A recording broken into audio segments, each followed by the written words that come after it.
बघतोय, माझ्या समाजाची मी मरेपर्यंत गद्दारी करणार नाही. वा सरकार, मी टप्प्यात येऊन देत असतो, टप्प्यात. पाहून जाऊ द्या आरक्षण मिळून आता.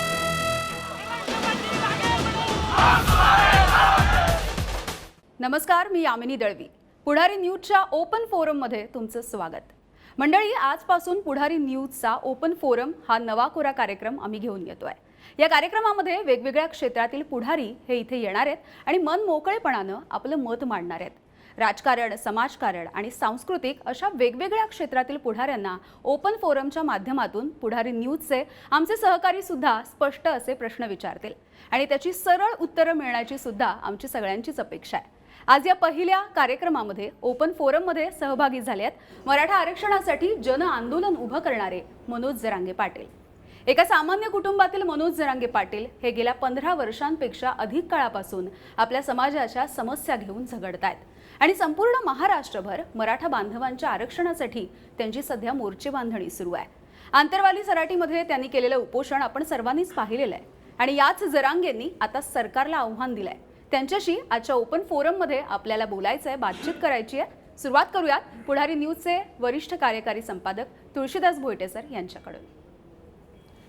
मनोजराव, म्हणजे प्रश्न पडतो अनेकदा, जेव्हाही तुम्हाला बोलताना पाहतो एवढी मोठी गर्दी, म्हणजे आजचाही दिवस अपवाद नाही आहे. पुढारी न्यूजचं हे नवी मुंबईतील कार्यालय सकाळपासूनच आमच्या आधी लोकांना जसं काय कळायला लागलं की मनोज जरांगे पाटील येत आहेत, खाली लोकांची गर्दी दिसायला लागली. आताही तुम्ही आत आलात तर तुमच्याबरोबर मोठ्या संख्येनं लोक आली. एका सामान्य शेतकरी कुटुंबातील मनोज जरांगे यांना आतापर्यंतचा हा प्रवास जमला कसा काय प्रश्न पडतो. म्हणजे अनेक आंदोलन तुम्ही केली, 15 वर्षापासून तुमच्याबद्दल ऐकत आलो आहे. त्यातही गेले 3-4 वर्ष मराठा आंदोलनात जे जे सहभागी झालेले आहेत त्यात सर्वांकडून जी माहिती मिळाली की तुमच्या हेतूबद्दल त्यांच्यातील कुणालाही काही शंका नाही. मग मनोज जरांगेंना, एका सामान्य माणसाला हे सारं कसं जमवता आलं? सगळ्यात प्रथम अगोदर तुम्ही जे आमच्यावरती अन्याय झाला, त्या ठिकाणी लाठीचार्ज झाला, त्यावर सुरुवात तुम्ही बातम्या दाखवल्यात, त्याबद्दल आम्ही सकल मराठा समाजाच्या वतीनं तुमचे आभार मानण्यासाठी इथपर्यंत आलो. आम्ही दुसरा काही कार्यक्रम दौरा घेऊन आलो नाहीत, फक्त आभार मानण्यासाठी आलो. एक आंदोलन करण्याची जी आमची रीत आहे की समाजाच्या वेदना बघून आपण आंदोलन करायचं, त्याच्या पाठीमागं काही हेतू ठेवून नाही करायचं. जर समाजाच्या खरंच आपला समाज त्रासामध्ये वेदना सहन करतो आहे तर आपण प्रामाणिकपणानं ते करायचं, त्याच्या पाठीमागं हेतू काही ठेवून करायचं नाही. यामुळं आम्ही एक पाऊल आंदोलनाचं टाकलं, ते आता त्याचं जन आंदोलन झालं आहे की गावागावातल्या, घराघरातल्या, गावखेड्यातल्या माणसानं हे आंदोलन स्वतः आता हातात घेतलं आहे. त्यामुळे सगळ्यांचा उद्देश एकच आहे की आपल्या लेकरांना न्याय मिळाला पाहिजे, त्यांचं भविष्य आणि अस्तित्व दोन्ही धोक्यात नाही आलं पाहिजे. आणि या तत्त्वाला धरून आम्ही शांततेच्या मार्गानं जे कायद्यानं अधिकार दिले त्याला अधीन राहून आंदोलन करतो. आश्चर्य तेच वाटतं मला, कारण आम्ही टी व्हीवाले पत्रकार, म्हणजे अनेकदा खेदानं आम्हालाही सांगावंसं वाटतं की टी व्हीच्या पडद्यावर छोटा पडदा असतो पण मोठी ॲक्शन लागते. आत्ताच तुम्ही बोललात शांततापूर्ण आंदोलन, तुम्ही लोकांना भडकावणार काही करत नाही आहेत, अद्दल घडवू, धडा शिकवू, कुठं खळखट्याक नाही, काही बोलत नाही आहेत, तसं लोक उत्स्फूर्तपणे काही करत असतील. मात्र तरीसुद्धा हे जमतंय कसं मनोज जरांगेंना की 123 गावं, तुम्हीच सांगितलेला आकडा, हे 123 गावं गोदातीरची एका सामान्य माणसाच्या मागे उभी कशी राहिली? नाही, आम्ही आत्ता जरी इथून फोन करून सांगितलं 123 गावातल्या कुठल्याही गावाला की आपल्याला उद्या आंदोलन करायचं आहे, जाईपर्यंत किंवा त्या 2 घंट्यात जरी रात्रीतून सांगितलं की उद्याच्याला आपल्याला आपल्या समाजासाठी आंदोलन उभा करायचं, सकाळी तयारी झालेली असते. कारण तिथं आम्ही पक्ष आणत नाहीत आमचे लोक, त्याच्यात 11 तालुके येते जवळपास, हे 123 गावं.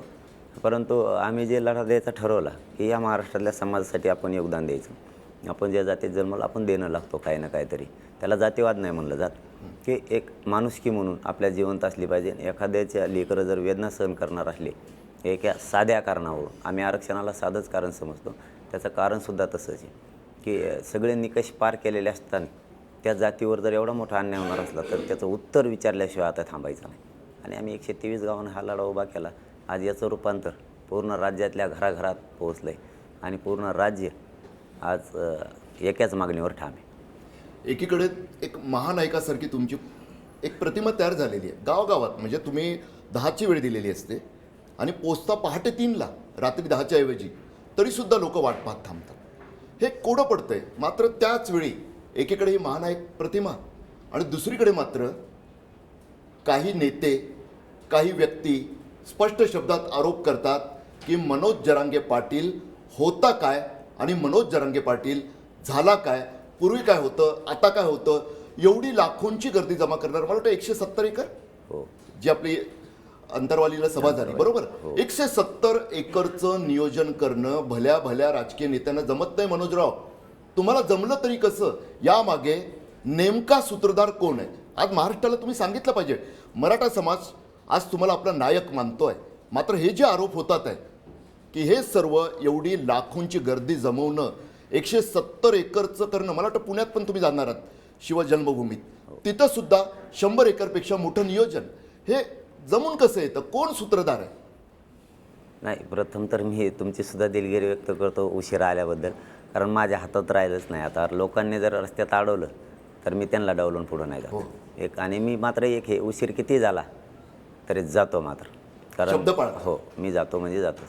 आता काही काही गावात तुम्ही बोलल्याप्रमाणे 6च्या सभा होते, त्यातलं बीडचं एक उदाहरण आहे, जाफराबादचं आहे, असे बरेचसे उदाहरण आहेत. अहमदपूरचं सुद्धा आहे की मी जिथं 6चा वेळ होता तिथं 5 वाजता सुद्धा गेलो. आणि असं वाटलं होतं की आता लोक थांबलेले नसणार आहेत. आणि ज्यावेळेस आम्ही फोन केला की आपण आता सकाळी घेऊयात तुमचा कार्यक्रम, तर त्यांनी लगेच बोटावर मोजायला चालू केलं. 4 वाजले म्हणे, आता म्हणलं आपण सकाळी फ्रेश घेऊ, तोपर्यंत तुम्ही थांबा. त्यांनी बोटावर मोजलं 4, 5, 6, 3 घंटे राहिले म्हणे. आम्ही इथंच बसतो म्हणे, तुम्ही सकाळी या निवांत आंघोळ करू. म्हणजे याचा अर्थ असा होतो की स्वतःची लेकराची वेदना घरात बसू देत नाही त्यांना. हे काही दिलं तुम्ही त्यांना तरी 2 घंट्याच्या पुढं लोक नाही बसू शकत. मी चाललो बोलणार, ते तुझं बघ तू का. पण आज आमच्याकडं सोयाबीनचे काढणीचे दिवस सुरू आहेत. आत्ता लोक शेतातसुद्धा जात नाही. ही रिअल परिस्थिती. याचं कारण असं आहे की ही खूप दिवसाची खदखद होती, खूप पिढ्यांना पारची होती.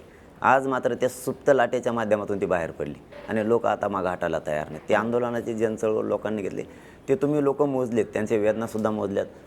हेही स्वतः तिथं हजर होते, सचिन भैयासुद्धा. तर त्यांनी ते बघितलेत. हे माझ्या फाटक्या कपड्यातला माझा बाप आहे तिथं महाराष्ट्रातला जमलेला. त्याला आरक्षणाच्या पलीकडे काय कळत नाही. आजची पोझिशन अशी, त्याला आरक्षणाच्या पलीकडे काय कळत नाही. त्याला कोणी फोडू शकत नाही, त्याला कोणी देऊ पण शकत नाही. त्याला जर काही फोडण्याचा प्रयत्न केला तर आता मी या जाहीर चॅनलवर सांगत नाही, इतका भयान घोडा लावतो देव की माणसाला जेवणसुद्धा जात नाही दुसऱ्या दिवशी.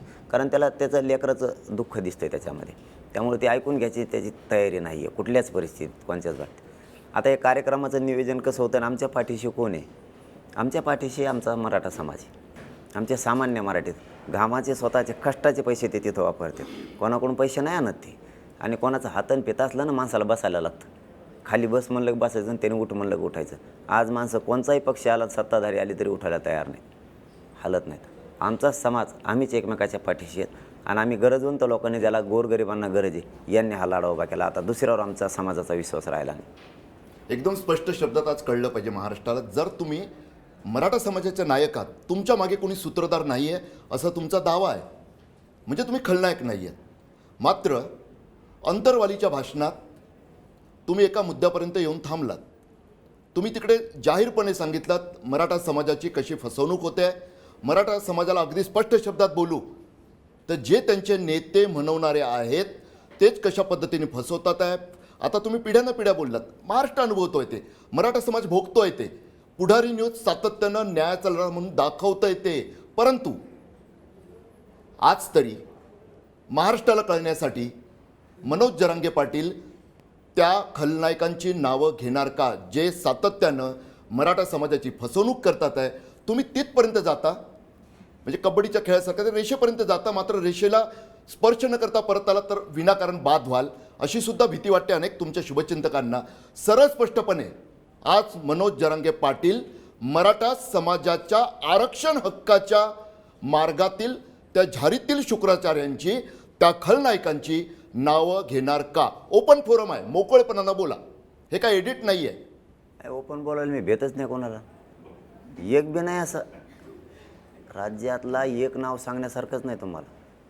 75 वर्षात जेवढे आजपर्यंत आहेत, आजच्या तारखेपर्यंत, हे सगळ्याचे सगळ्या नमुन्याने आम्हाला फसवलेलं आहे. म्हणून तर सामान्य लोकांनी आंदोलन हातात घेतलं आहे. त्याचं कारणच ते की आता कोणावर विश्वास नाही राहिला. अहो, या 75 वर्षात ज्यांना माझ्या बापजाद्याने मोठं केलं ना, ते जर 2 घंटे एकत्र आले ना, फक्त 2 घंटे मराठ्याला आरक्षण मिळत. आम्हाला कपडे फाटेपर्यंत लढण्याची वेळ फक्त त्यांच्यामुळे आली. मग ते सगळेच आहेत. एकाचं नाव घेण्यापेक्षा ते नावच किती, यादीची एवढी मोठी आहे की तो घराघरात आहे की माझ्या बापानं मोठं केलं आहे. त्यात जातसुद्धा माझ्या बापजाद्याने बघितलेलं नाही. त्यावेळेस आम्ही आपलं म्हणून त्याला मोठं केलेलं आहे. राजकीय प्रवासात त्यांच्या मोठं करताना आमच्या बापजाद्याने कधीच बघितलं नाही की हा जातीचा आहे, किंवा आपला आहे म्हणून त्याला मोठं केलेलं आहे. पण तोच आज आमच्या अन्नात विष घालायला निघाला आहे. परंतु आम्ही थांबणार नाहीत. आता आम्ही घेतल्याशिवाय आता सुट्टी नाही. घेतल्याशिवाय सुट्टीने पण त्यांची नावं तर घ्या. सत्तेत बसलेल्यांकडे पण तुम्ही बोट दाखवलेलं की धनगर आरक्षणाबद्दल तुम्ही बोललेला आहात. ओबीसी समाजाचं जे आंदोलन सुरू झालं त्याबद्दल तुम्ही संशय व्यक्त केलेला आहात. ज्या पद्धतीनं मनोज जरांगे पाटलांवर थेट वैयक्तिक आरोप होत होता त्याबद्दल तुम्ही बोललेला आहात. मग नावं घ्या ना, नावं घेतली पाहिजे. जसं तुम्ही म्हणालात की मनोज जरांगे पाटील शब्द पाळतातच, त्याशिवाय राहत नाही, तसं पुढारींची सुद्धा पद्धत आहे. आम्ही प्रश्न विचारतो आणि त्याची उत्तरं घेतल्याशिवाय राहत नाही. त्यामुळे आज महाराष्ट्राला ती नावं सांगा, सत्तेतली सांगा, विरोधातली सांगा. सांगा कोण करताय, कोणी ओबीसींना भडकवलं, कोणी ओबीसींना बाहेर काढण्यासाठी प्रयत्न केलं. एकीकडे मराठा समाजाच्या आंदोलनानंतर तुम्हाला शब्द द्यायचा 1 महिना मागितला, तुम्ही 40 दिवस दिलेत. आणि मधल्या काळात त्याच वेळी ओबीसी समाजाला मात्र त्यांना सुद्धा तसाच शब्द द्यायचा की नाही, तुमच्या याच्यात आम्ही देणार नाही. तुमची मागणी त्यांची मागणी परस्पर विरोधी दिसतंय. ही फसवणूक नाही आहे. नाही, मी विनंती करून सांगतो तुम्हाला, फक्त 24 तारखेपर्यंत नाव सांगत नाहीत आम्ही. ज्यांनी आमचा गळा घोटला आहे त्याला 24 तारखेनंतर सुट्टी नाही. कारण तोपर्यंत आम्ही थोडंसं अंतर ठेवायचं ठरवलं की जर त्याच्या आत आपल्या लेकराचं चांगलं होणार असेल तर चला, मराठा एक पाऊल मागं सरकारला तयार आहे. मात्र त्या दिवशी आम्ही पूर्ण बाहेर काढणार आहेत. आम्ही सोडणार नाहीत कोणाला. हे प्रामाणिकपणानं सांगतो, आपल्याच कॅमेऱ्यासमोर सांगत. परंतु आम्हाला 24 तारखेपर्यंत असे आहे की त्यांनी आमच्याकडून वेळ घेतलेला, आम्ही त्यांना दिलेला नाही. देतील नसता मग सुरुवातीपासून बुडापर्यंत सगळेच मराठी आता बाहेर काढणार आहे. मनोजजी, खरं तर जन आंदोलन उभं राहिलेलं आहे, जे सगळ्यांनी बघितलं, अनुभवलं. लाखोंची गर्दी सुद्धा होती. 1 मराठा लाख मराठाची घोषणा 1 मराठा कोटी मराठापर्यंत पोहोचलेली सगळ्यांनी बघितलेली आहे. त्या स्टेजवरती तुम्ही पोहोचण्याच्या आधी तुमच्या आई येऊन थांबलेल्या होत्या. एकीकडे इतका मोठ्या संख्येने जमलेला समाज आणि दुसरीकडे आई आपल्या बाजूला येऊन तिथे बसलेली आहे. काय नेमकी भावना होती? नाही, त्या दिवशी भावना नाही व्यक्त करत मी. कारण त्या दिवशी तुम्ही माझ्याकडे यायचं तर समाज म्हणून यायचं. कारण लोकांचं काय मला माहीत नाही. लोकांचं अगोदर कुटुंब प्रथम असतं, माझं समाज पहिला आहे. मी तुमच्या चॅनलवर बसलो गप्पा मारत नाही, मी ते सिद्धसुद्धा करून दिलेलं आहे. वेळोवेळी मी माझ्या समाजासमोर प्रामाणिकपणा माझा सिद्ध केलेला आहे की ज्या समाजाला मायबाप मानलं त्याची सिद्ध का नाही करायचं. माझं कुटुंब व्यासपीठावर बसलं त्यावेळेस कोणीच महाराष्ट्रातला म्हणू शकत नव्हतं की तुम्ही खाली उतरा. कोणीच म्हणू शकत नव्हतं. मी उतरवलं त्यांना खाली. कारण तुम्ही इथं मुलगा म्हणून नाही येऊ शकत, बायको इथं नवरा म्हणून नाही येऊ शकत, मुलं बाप म्हणून नाही येऊ शकत. माझा मायबाप उन्हात बसलेला आहे, तुम्ही सुद्धा सगळ्यांनी खाली बसायचं. वर नाही बसू शकत तुम्ही. तुम्हाला इथं समाज म्हणून यायला लागेल, कुटुंब म्हणून नाही. आंदोलन संपल्याच्या नंतर वैयक्तिक कुटुंब मधल्या आंदोलनाच्या काळात नाही. इतर प्रश्न घेऊया. मनोजजी, प्रश्न असा आहे की गेल्या काही दिवसांपासून आम्ही तुमच्या प्रतिक्रिया बघतो आहोत आणि त्याच्यामध्ये तुम्हाला काही प्रश्न विचारले जातात. उदाहरणार्थ 24 तारखेला आरक्षण नाही मिळालं तर काय करणार. तर त्यावेळी तुम्ही असं सांगता की हे मी एकटा नाही ठरवू शकत, मी हे समाजाशी बोलून ठरवेन. आणि अशा बऱ्याच प्रश्नांवर तुम्ही हेच उत्तर देता. तर समाजाशी बोलून तुम्ही ठरवता म्हणजे नेमकं कोणाशी बोलता, किती जणांशी तुम्ही चर्चा करता आणि तुमच्या गावातील तुमच्याबरोबर आंदोलन सुरू केलेले सहकारी यांना तुम्ही समाज म्हणून त्यांचा सल्ला घेता की काय नेमकं अपेक्षित आहे, कुणाशी तुम्ही हे सल्लामसलत करून पुढचे डिसिजन घेत असता? बरं, आम्ही ओपन आपल्या बांधवांच्या माध्यमातून आवाहन करत असतो की आज बैठक जे येतील तो सगळा समाजच. नाही आले, घरी जरी असले तरी तुमच्या चॅनलचं आम्हाला खूप सहकार्य सगळ्या हे त्याला घरीसुद्धा दाखवतात काय ठरलं आहे आज. तरी मराठा सामील आहे. आम्ही असं ठरवून घेतलेलं आहे स्वतःला. प्रत्यक्ष हजर असला तरी माहिती मिळाली, घरी जरी असला तरी माहिती मिळाली, सगळे कामाला लागतात लगेच. समाजाचा सल्ला घेण्याचं कारण म्हणजे असं आहे की ते मी जरी एखादा निर्णय घेतला तरी त्याला विरोध नाही करत. परंतु आपल्या समाजाला मोठेपण द्यायचं कोणी, आपल्या समाजाला विश्वासात घ्यायचं कोणी. डिसिजन मेकिंग मध्ये किती लोक असतात आणि ते बसणारे जेवढे असतील तेवढे. पण असं आम्ही टीम तयारच केलेली नाही की हे 10 येत अगोदर यांना अंधारात विचारू, अंधार फिंधार काही नाही. सगळं समोर मंदिरात जेवढे बसलेत तेव्हा मराठा समाज महाराष्ट्रातला ग्राह्य धरायचा. मग महाराष्ट्रातून आलेले असले तरी महाराष्ट्रात एका गावातून बसलेले असले तरी महाराष्ट्र एवढा विश्वास आम्ही तयार केला, एवढं अतूट नातं आम्ही एकमेकाशी तयार केलं. ऑब्जेक्शन आमच्यावर कोणी घेतच नाही, कारण आमचा उद्देशच सगळ्यांचा तो आहे. प्रत्यक्ष आला तरी उद्देश तोच आहे आणि नाही आला तरी तोच आहे. त्यामुळे एकदा इकडं हो म्हणलं की तिकडून लगेच होकार येतो सुरू. आणि या डिसिजन मेकिंगमध्ये काही मतभेद असतात का? म्हणजे तुम्हाला एक वाटतं, अजून 4 जणांचं वेगळं मत असतं, मग सगळ्यांचं एकमत होतं की कशी प्रोसेस असते तुमची? नाही नाही, तिथं काय तिकीट वाटायचेत काय त्यांना नाराज व्हायला? ते काय एक सगळ्यांचं मत एकच आहे, आरक्षण. ते म्हणले असं करायचं सुरू. आमचं लय सोपी पद्धती. आम्ही सगळे गाव खेड्यातले, आम्हाला काहीच लागत नाही. आम्ही भाकरी चारीत नाहीत कोणाला आणि चहा नाही, येतानाच घेऊन येतात. उलट एकामेकाच्या हातात लिंबाखाली बसून ती. म्हणजे आमच्यात पद्धतच वेगळी.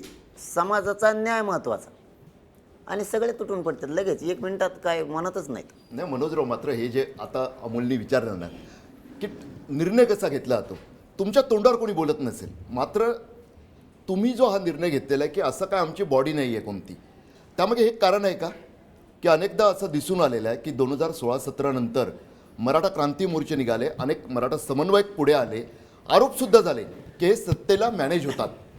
मनोज जरांगे पाटलांना अशी भीती वाटते का की आपण अशी एखादी कोर कमिटी बनवली तर त्यातली लोक जाऊन समाजाच्या हिताशी प्रतारणा करून कुठेतरी मॅनेज होतील, राजकीय नेत्यांचे प्यादे होतील, अशी भीती वाटते तुम्हाला? नाही नाही, सामान्य लोकांच्या हातात आंदोलन आहे, कोणाची टप्परच नाही. ते सामान्याला आरक्षणाच काही कळत नाही. त्यांच्या पुढं बोललं ना ते लय वरगडी देत मग. ते तर टप्परच नाही कोणाची, कारण आम्ही सगळा समाजच टीम बनवलेली. ते सगळे म्हणजे आमचे टोपीवाले बाबा, धोत्रावाले बाबा, आम्ही असे आहेत सगळे फाटके कापलेले. त्याला डावलणं सोपं नाही दादा, ग्रामीण भागातल्या अवघड आहे. भीतीपोटी गपची पळायला लागलेत काही काही, ज्यांना यायचं नव्हतं ते बी त्यांच्या दानक्या पुढं. हे आम्ही सगळे टीम म्हणजे महाराष्ट्रातला मराठा समाज म्हणजे आम्ही टीम तयार केली. आमचा विचारच एकमेकाला पडला, सगळ्यात महत्त्वाचं हे झालं म्हणून आम्ही टीम तयार करायची गरज नाही. कोणीच कोणाची गद्दारी करू शकत नाही, हे समाजाला पूर्ण पटलं आहे. म्हणजे समाजच तुमची टीम आहे? हो, आम्ही एकमेकाच्या पुढे जातच नाही. मी समाजाच्या पुढे जात नाही एक शब्दानं सुद्धा. मला एक सांगा की आता तुम्ही म्हणता की टीम आहे म्हणजे सगळे लोक आहेत, पण यामागे हे आंदोलन, त्यामागे राजकारण, राजकीय लोक टपलेले असतात, नेते पाहत असतात कुठे संधी मिळते का. या तुमच्या टीममध्ये समजा कोणी राजकारणी घुसलं असेल किंवा राजकारण्यांनी एखादी व्यक्ती किंवा काही व्यक्ती घुसवल्या असतील, तर ते तुम्हाला कसं कळतं, कसं लक्ष ठेवता तुम्ही? ते ऐकतच नाही त्याचं. ते आम्हालाच येऊन सांगते ते असं असं म्हणलं होतं, संध्याकाळीच सांगणार. उलट त्यांच्यातलं कळायला लागलं आम्हाला आता, म्हणजे असं आमच्यातलं कळणार नाही. असे प्रयत्न होत आहेत. काही जर तसं घडलं ते आम्हाला येऊन सांगते ते असं म्हणत होतं. उलट हे तर हो, हे तर गाव लेवलचं आहे. आम्हाला गावाच्या परिसरात जर काय घडलं किंवा काही जिल्ह्यांनी घडलं ते सांगते ते असं करत होतं. फोन करून सांगितलं की शांत राहायचं, ते गप राहते. उलट यांचं कळतं आहे आम्हाला, यांच्यात काय रातचे गप्पा चालतात भाकरी खातानी इदाल्या यांच्यातले काय सगळे त्यांनाच मानणार आहे काय, आम्हाला सांगते त्यांच्यातले राते असं असं म्हणत होते. म्हणलं असं आहे का, बरं बघू म्हणलं, माझ्या टप्प्यात येऊन दे इकडं. तुम्ही मनोजजी, तुम्ही म्हणालात की राजकारण्यांना घुसू देत नाही, घुसू देणार नाही. 2013च्या ऑगस्ट महिन्यात असंच एक देशामध्ये मोठं जनआंदोलन उभं राहिलं होतं. तिकडेही नेत्यांना त्यांनी घुसू दिलं नव्हतं. मात्र त्या व्यासपीठावरनं तयार झालेल्या देशामधले एक मोठं नेतृत्व म्हणून समोर आलेलं आहे. दिल्लीचे मुख्यमंत्री केजरीवाल झालेले आहेत. मनोज जरांगे पाटलांना आंदोलन यशस्वी झाल्यानंतर असं काही स्वप्न दिसतंय का, किंवा असे काही विचार आहेत का त्यांच्या मनामध्ये? त्याच आंदोलनातलं त्यांनी अरविंद केजरीवाल हे राजकीय नाव घेतलं, दुसरं अण्णा हजारेंचं. मनोज जरांगेंना काय व्हायचं त्यापैकी? माझ्याकडून मागं लागले ते सगळेच.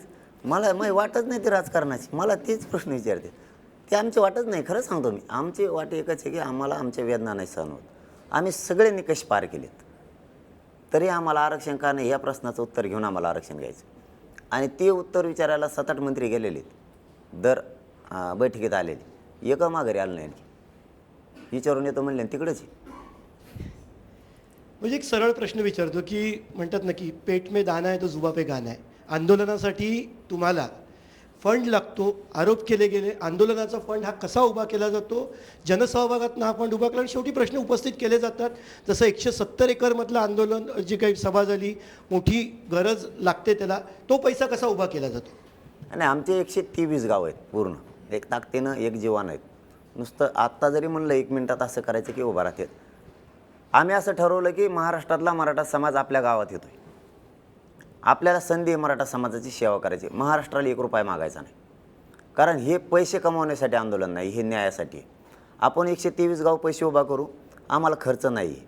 कारण काही जमिनी आम्हाला मोफत दिलेल्या आहेत शेतकऱ्यांनी, काही थोडंफार आहे त्याचं जे आहे ते आम्ही उघडच सांगतो. कारण मीडियासमोर ह्या गोष्टी कोणी सांगत नाही, पण आपल्याला म्हणजे आपल्या पोटात वेगळं आणि वाटात वेगळं तसलाच अंदाज नाही आपल्यापाशी. ते आम्हाला काही जमिनी दिलेत 170, ते बी आम्ही 100च केलं होतं अगोदर, पण दौरा झाल्यानंतर आमच्या लक्षात आलं की समाज खूप येण्याचा अंदाज आहे. म्हणून आम्ही ते 2 दिवसात रात्रीतून 50 वाढवलं, नंतर एक 10-12 एकर वाढवलं. असं ते बी सरळ नव्हते, काही इकडं होतं काही तिकडं होतं, तरी लोक तिकडं पण बसले. अशी सिस्टममध्ये आम्ही 123 गावापैकी फक्त 22 गावातच 21 लाख रुपये साचले आमचे. कारण ते आमचे सगळे कष्टाचे आहेत, कोणी सोयाबीनचे आहेत, कोणाचे कापसाचे आहेत, कोणाचे ऊसाचे आहेत.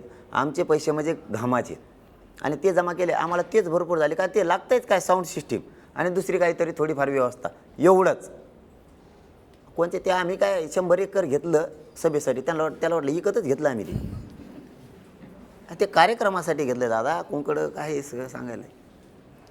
जरांगेजी, जेव्हा तुम्ही मराठा समाज हा शब्द जेव्हा प्रयोग करता तेव्हा मध्यंतरी आता सध्याचे केंद्रीय मंत्री नारायण राणे यांनी असा दावा केला होता, म्हणजे जे मराठा आरक्षण समितीचे काही काळ अध्यक्षसुद्धा होते, त्यांनीसुद्धा काही सूचना सरकारला दिल्या होत्या. नंतर त्यांनी सुचवलेलं आरक्षण कोर्टामध्ये हे झालं. त्यांनी असा दावा केला होता की 96 कुणी मराठा असं त्यांनी वर्गीकरण करून सांगितलं की त्यांना हे आरक्षण नको आहे, असा त्यांचा दावा होता. त्यांनी मोठी पत्रकार परिषद घेऊन हा दावा केला होता आणि त्यानंतर तुम्ही त्याला उत्तरसुद्धा दिलं होतं की ज्यांना आरक्षण नको आहे त्यांना नाही घेतील. पण त्यानंतर तुमचा कोणताही म्हणजे 96 कोळी मराठा समाजाचं प्रतिनिधित्व करणाऱ्यांशी काही संवाद झाला आहे का, किंवा ह्या सगळ्या ह्याच्यावर तुमचं काय मत आहे? नाही, तो विषय असा आहे की गोरगरीब मराठ्यांच्या आरक्षणाचा विषय इथं म्हणजे कुळाचा याचा काही विषय नाही आहे. ज्यांना घ्यायचं ती घेतील, का जोर जबरदस्ती नाही आहे. आता मी 96 कोळी आहे, मला नसं काढायचं तर मी तहसीलला जाणारच नाही का, तहसीलदार मला आणून देणार हे धर तुपलं म्हणून. मला काढायचं तर मी काढेल, नाही तर नाही काढणार. जेव्हा मला वाटेल आता काढायला लागेल तर गपचीप जाऊन काढीन मी रातचीच, आणि पोराला शिक्षणाला नोकऱ्याला देईन. हे तर जोर जबरदस्ती नाही आहे कोणाबद्दलच. एक त्यांचे ते म्हणले असतील, पण ते आपण त्यांच्यावरती नाही उत्तर देणार. पण आमचा प्रामाणिकपणा आम्ही सांगितला आहे की हे गोरगरीब मराठ्यांच्या पोराला आरक्षण लागते, ते मात्र आम्ही मिळवणार आहेत. ज्यांना घ्यायचं ते घ्या, ज्यांना नाही घ्यायचं ते घेऊ नका. जोर जबरदस्ती कोणावरच नाही आहे, पण गोरगरिबांच्या लेकराचं कल्याण होतं आहे, त्यांच्या पाठीवर हात टाका. राणेंनी हा दावा करताना एक टायमिंग साधलं असं आपण म्हणायचं का? कारण आंदोलन तर एवढे दिवस सुरू होतं, 17-18 दिवस झाले, आणि ज्या दिवशी तुम्ही उपोषण मागे घेतलं त्या दिवशी नारायण राणे पत्रकार परिषद घेतात. त्यांना ती आधी पण घेता आली असती, कारण उपोषणाची तीव्रता धार आदल्या पहिल्या 17 दिवसात जास्त होती, पण ते तुमची उपोषण सोडण्याची वाट पाहत होते हा दावा करण्याकरता, असं पण म्हणायचं का? मग नाही, आमच्याकडं महाराष्ट्रात आपल्या सगळ्यांना आमच्याकडे 96 कोळी इतके सर्टिफिकेट आहेत, निवडणुकीत दिसते ते बाहेर काढताना मारणाचे त्यांजवळी रचेच काढून ठेवले. असं काय नाही. नाही, आता प्रश्न मी पुन्हा विचारतो, नारायण राणेंनी टायमिंग साधला का? तुमचं उपोषण ज्या दिवशी तुम्ही त्या दिवशी उपोषण सोडलं त्याच दिवशी नारायण राणे पत्रकार परिषद घेतात आणि हा दावा करतात. ते ही पत्रकार परिषद आधी घेऊ शकली असते. त्यांचे डाव, राजकीय डाव आम्हाला कळणार नाहीत, पण टायमिंग हे या आंदोलनापुढं काहीच चलत नाही. कारण हे सामान्याचं आंदोलन असल्यामुळं याच्यात काही स्पष्ट चलत नाही. विचारतो, आशिषनं जो प्रश्न विचारलाय तोच. केवळ आडनाव मराठा असलेले नावापुरते काही मराठा नेते तुमच्या आंदोलनानं एक जो जनप्रक्षोभ दिसतोय त्यात फाटाफूट करण्याचा प्रयत्न करतात आहे का नावापुरते मराठी असलेले नेते? स्पष्ट उत्तर द्या. असे लय डाव झालेत, मग एकच नाही, खूप सगळे उधळून लावलेत आम्ही, खूप झालेत. त्याला डावच म्हणतात. आमच्यावर जो प्राणघातक हल्ला झाला याला सुद्धा डावच म्हणतात. आमच्या माता मावल्या तिथं बसलेल्या होत्या मराठा समाजाच्या, तो आंतरवलीच्या लोकांवर हल्ला नव्हता, ते महाराष्ट्रातल्या मराठा समाजावर हल्ला होता. निष्पाप लोक बसलेल्यांचे डोके फोडलेत आणि बारीक बारीक लेकराच्या अंगावर सुद्धा ते रक्त सांडले. ते मला वाटतं की पुढारी न्यूज ते चॅनल आहे, हो, जिथं तुम्ही बसलेला आहात, महाराष्ट्राशी संवाद साधतात, ज्याने सर्वप्रथम त्या दिवशी आदल्या रात्रीपर्यंत चित्र असं उभं केलं गेलेलं होतं की मनोज जरांगे पाटील यांनी बेजबाबदारपणे आंदोलन भडकवलं, पोलिसांवर हल्ले केले वगैरे वगैरे आरोप झाले. मात्र याच पुढारी न्यूजनी मला वाटतं ती क्लिप पुन्हा एकदा आपण दाखवलीच पाहिजे, लोकांनी पाहिलीच पाहिजे. ती क्लिप आहे ज्यात दिसतंय की कशा पद्धतीनं मराठा आंदोलक शांतपणे बसलेले आणि त्यांच्यावर हल्ला झालेला तो. ती क्लिप मला वाटतं आमची PCR टीम प्ले करेल. ते त्या ठिकाणी तर हात जोडत होते आमचे लोक.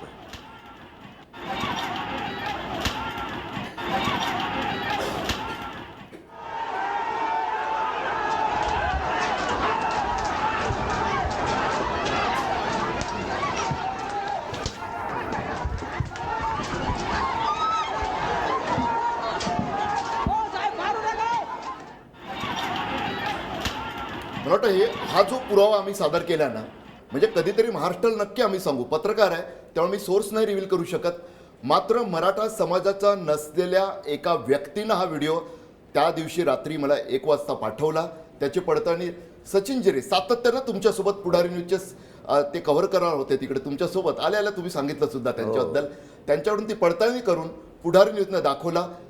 मनोजी, काही अनेक लोक अवघ्या महाराष्ट्रातून तुमच्या संवादासाठी आतुर आहेत. पुण्यावरून आपल्यासोबत भाग्यश्री जाधव जोडल्या गेलेल्या आहेत. भाग्यश्री,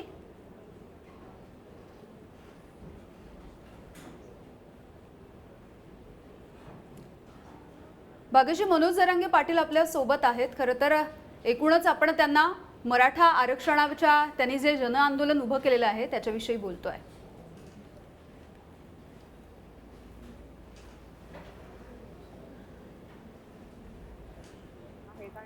ती मोर्चाचे जे समन्वयक आहेत आणि जे सदस्य आहेत ते सगळे माझ्यासोबत आहेत आणि आपल्या स्टुडिओतून मनोज जरांगे पाटील आता जे संवाद साधतायत तेही ते ऐकतायत.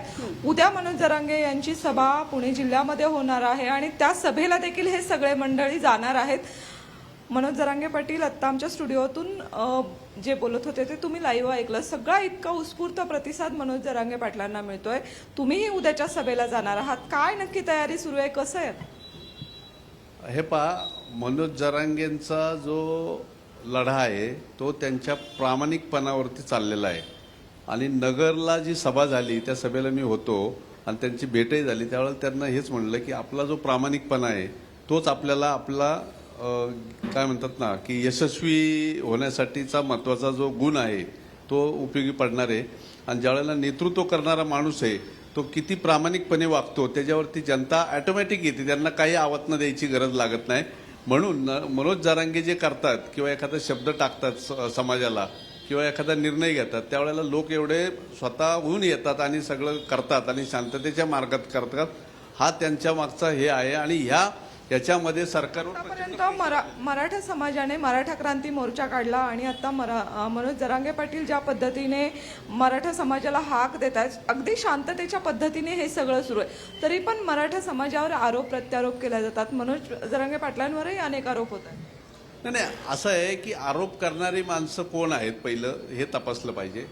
आरोप कशासाठी करतात हे त्यांनी तपासलं पाहिजे. आणि मराठा समाज आरक्षण कशासाठी मागतोय किंवा मराठा समाजाला आरक्षण देणं आवश्यक आहे का नाही हे त्यांनी तपासून बोलावं. उगाच आपलं काहीतरी बोलायचं म्हणून कुणी बोलू नये आणि कारण नसताना समाजाला डायव्हर्ट करायचा कार्यक्रम हा जो कोणी करतंय ना ते करू नये. समाजाला आरक्षण पाहिजे आणि त्यासाठी समाजाला लढा देणार. यामिनी, आपण या पुणेकरांच्या प्रतिक्रिया ऐकल्या आणि मनोज जरांगे पाटलांची उद्या सभा होणार आहे त्या सभेला देखील हे सगळे जाणार आहेत.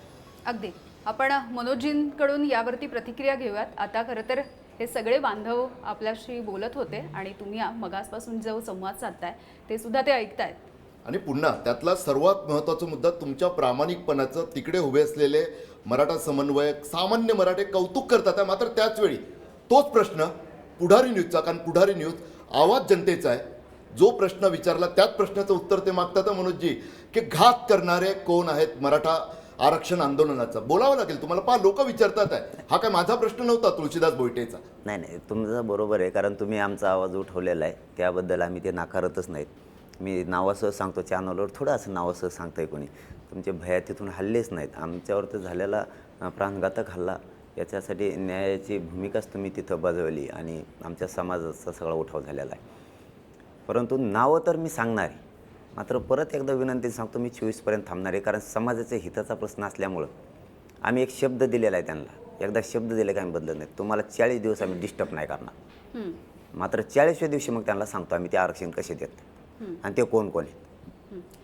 नाशिकला जाऊयात. किरण ताजणे आमचे प्रतिनिधी आपल्या सोबत आहेत आणि किरण सोबत सुद्धा काही मराठा बांधव तिकडे उपस्थित आहेत. ते सुद्धा तुमचं आतापर्यंतचं म्हणणं ऐकतायत. किरण, यामिनी थेट या सगळ्या उपोषणकर्त्यांकडे जाऊयात. खरं तर जरांगे पाटील याच ठिकाणी या उपोषणकर्त्यांची भेट घेऊन गेलेले होते. काही दिवसांपूर्वी त्यांनी नाशिकमध्ये आलेले असताना या उपोषणकर्त्यांची भेट घेतली होती. ज्या वेळेला अंतरवाली सराटी या ठिकाणी सभा झाली त्या सभेसाठी देखील तुम्ही गेला होतात, मात्र गर्दीमुळे तुम्हाला माघारी परतावं लागलं होतं. जरांगे पाटलांना तुम्हाला नेमकं काय सांगायचं आहे या निमित्तानं, आणि जी सभा झालेली आहे त्या सभेच्या नंतर आता वेगवेगळ्या ठिकाणी देखील त्यांचा दौरा होत आहे, काय तुमचा निरोप आहे? जरांगे पाटलांना आम्हाला एवढंच सांगायचं आहे की सकल मराठा समाज, नाशिक जिल्ह्याचा, उत्तर महाराष्ट्रातला सगळा सर्वसामान्य गावखेड्यातला मराठा समाज तुमच्या पाठीशी आहे आणि आम्ही सुद्धा त्यांच्या पाठीशी. तुमचा काय निरोप? जरांगे पाटील ज्या भूमिकेमध्ये आहेत की जी काही चर्चा करायची ती मीडियासमोर करा, या शब्दावरती संपूर्ण महाराष्ट्राचा मराठा समाज जरांगे पाटलांवरती विश्वास ठेवून आहे. आणि जरांगे पाटील आम्हाला विश्वास आहे ज्या गोष्टीवरती ठाम आहेत त्या गोष्टीवरती ठाम आहेत. आणि मीडियाला हात जोडून सांगतो की आमच्यामध्ये फूट पाडण्याचा अजिबात प्रयत्न करू नका, कारण ही लढाई सर्वसामान्यांची आहे. ठिणगी जरी तुमची अंतरवली सराटीला पडली असेल आंदोलनाची, परंतु आग ही संपूर्ण महाराष्ट्रामध्ये लागलेली आहे. आणि ही प्रस्थापित विरुद्ध विस्थापित अशा समाजाची लढाई आहे. त्यामुळे इथे कोणीही नेता नाही, आमचा एकच माणूस आहे जो आम्हाला मराठा समाजाला एक निस्वार्थी माणूस लागत होता, तो आज मराठा समाजाला मिळालेला आहे. आणि समाजाला निस्वार्थी माणूस मिळाला आहे असं त्यांचं म्हणणं आहे. मात्र आता अवघे काही दिवस शिल्लक राहिले. जरांगे पाटलांनी जो वेळ दिलेला होता शासनाला आणि एकूणच आरक्षण द्यावं, कुणबीचं जे सर्टिफिकेट आहे ते सर्वांना मिळावं अशी मागणी आहे. या निमित्तानं तुमचा आत्तापर्यंतचा अभ्यास काय म्हणतो आणि जरांगे पाटलांना तुमचा निरोप काय? नमस्कार. जरांगे पाटलांना एवढाच निरोप आहे की तुम्ही जी 22 तारखेला आपण जे पूर्व दिशा द्याल तर त्या पाठीमागं, तुमच्या पाठीमागं आम्ही सर्वजण आहोतच. आणि त्यांच्या जरांगे पाटलांनी ते प्रामाणिकपणे जे कार्य केलेलं आहे, एक तळागाळातला कार्यकर्ता आहे, शेती मातीतला आहे, महाराष्ट्राच्या मातीतला आहे आणि कुठेही त्यांच्याकडे स्वार्थ नाही, निस्वार्थपणे ते काम करतात. म्हणून संपूर्ण महाराष्ट्रातले तळागाळातले सर्वसामान्य मराठी माणूस जो झिजलेला आहे तो त्यांच्या पाठीमागे ठामपणे उभा आहे. यामिनी आपण बघतोय की मराठा समाज जरांगे पाटलांच्या पाठीमागे ठाम आहे आणि निस्वार्थी माणूस मराठा समाजाला मिळालाय. त्यामुळे जरांगे पाटलांचं नेतृत्व हे सगळे मराठा बांधव या ठिकाणी स्वीकारायला तयार झालेले आहेत. आणि एकूणच जरांगे पाटील जी भूमिका घेत आहेत ती हे सगळ्या मराठा समाजाच्या लोकांना मान्य आहे अशा पद्धतीची भावना या सगळ्या उपोषणकर्त्यांची आहे. अगदी यावरती मनोजजींचं सुद्धा मत घेऊया.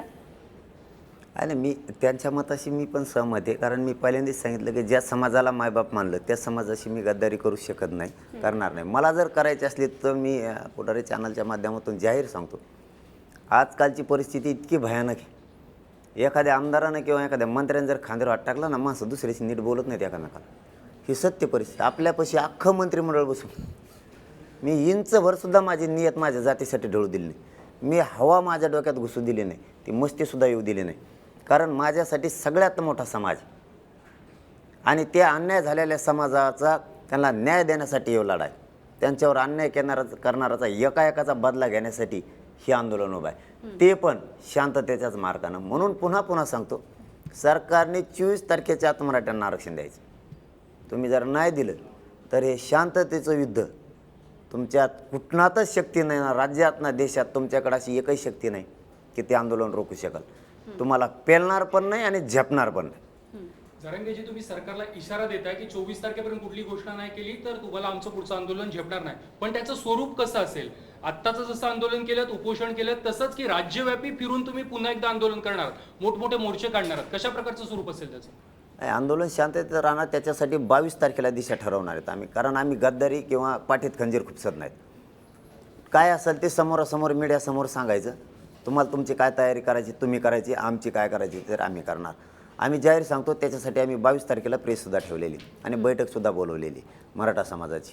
आम्ही तिथं निर्णय घेणार आहेत आणि दिशा फायनल करणार आहेत. आणि ही तयारी नाही करत आम्ही. मी आशीर्वाद घेण्यासाठी पाठीमागचा दौरा होता, आताही टाकला आहे. समाजाचा आशीर्वाद घेण्यासाठी बाहेर पडतो आहे आणि हे गाठीभेटी दौरा आहे. त्या पद्धतीने फक्त 2 दिवस आमच्या मीडियाच्या बांधवांसाठी आम्ही दिले होते की सगळ्यांच्या तिथं ऑफिसला जाऊन आपण आपल्या लोकांचा आभार मानले पाहिजेत. त्यांनी खूप आपला आवाज या सरकारपर्यंत पोहोचला आहे. आमच्या नीटं बंद केली, आमच्या लाईटी बंद केल्या, तरी या पठ्ठ्यांनी आम्हाला राज्यात आणि देशात दाखवलं, दबू दिलं नाही. 170 तर एक रात्रीच भरलं होतं दादा, रात्रीच 3 वाजताच. इथं 20 किलोमीटरवर लाईन होती की 20 किलोमीटरवरचा मॉपच आत येत नव्हता.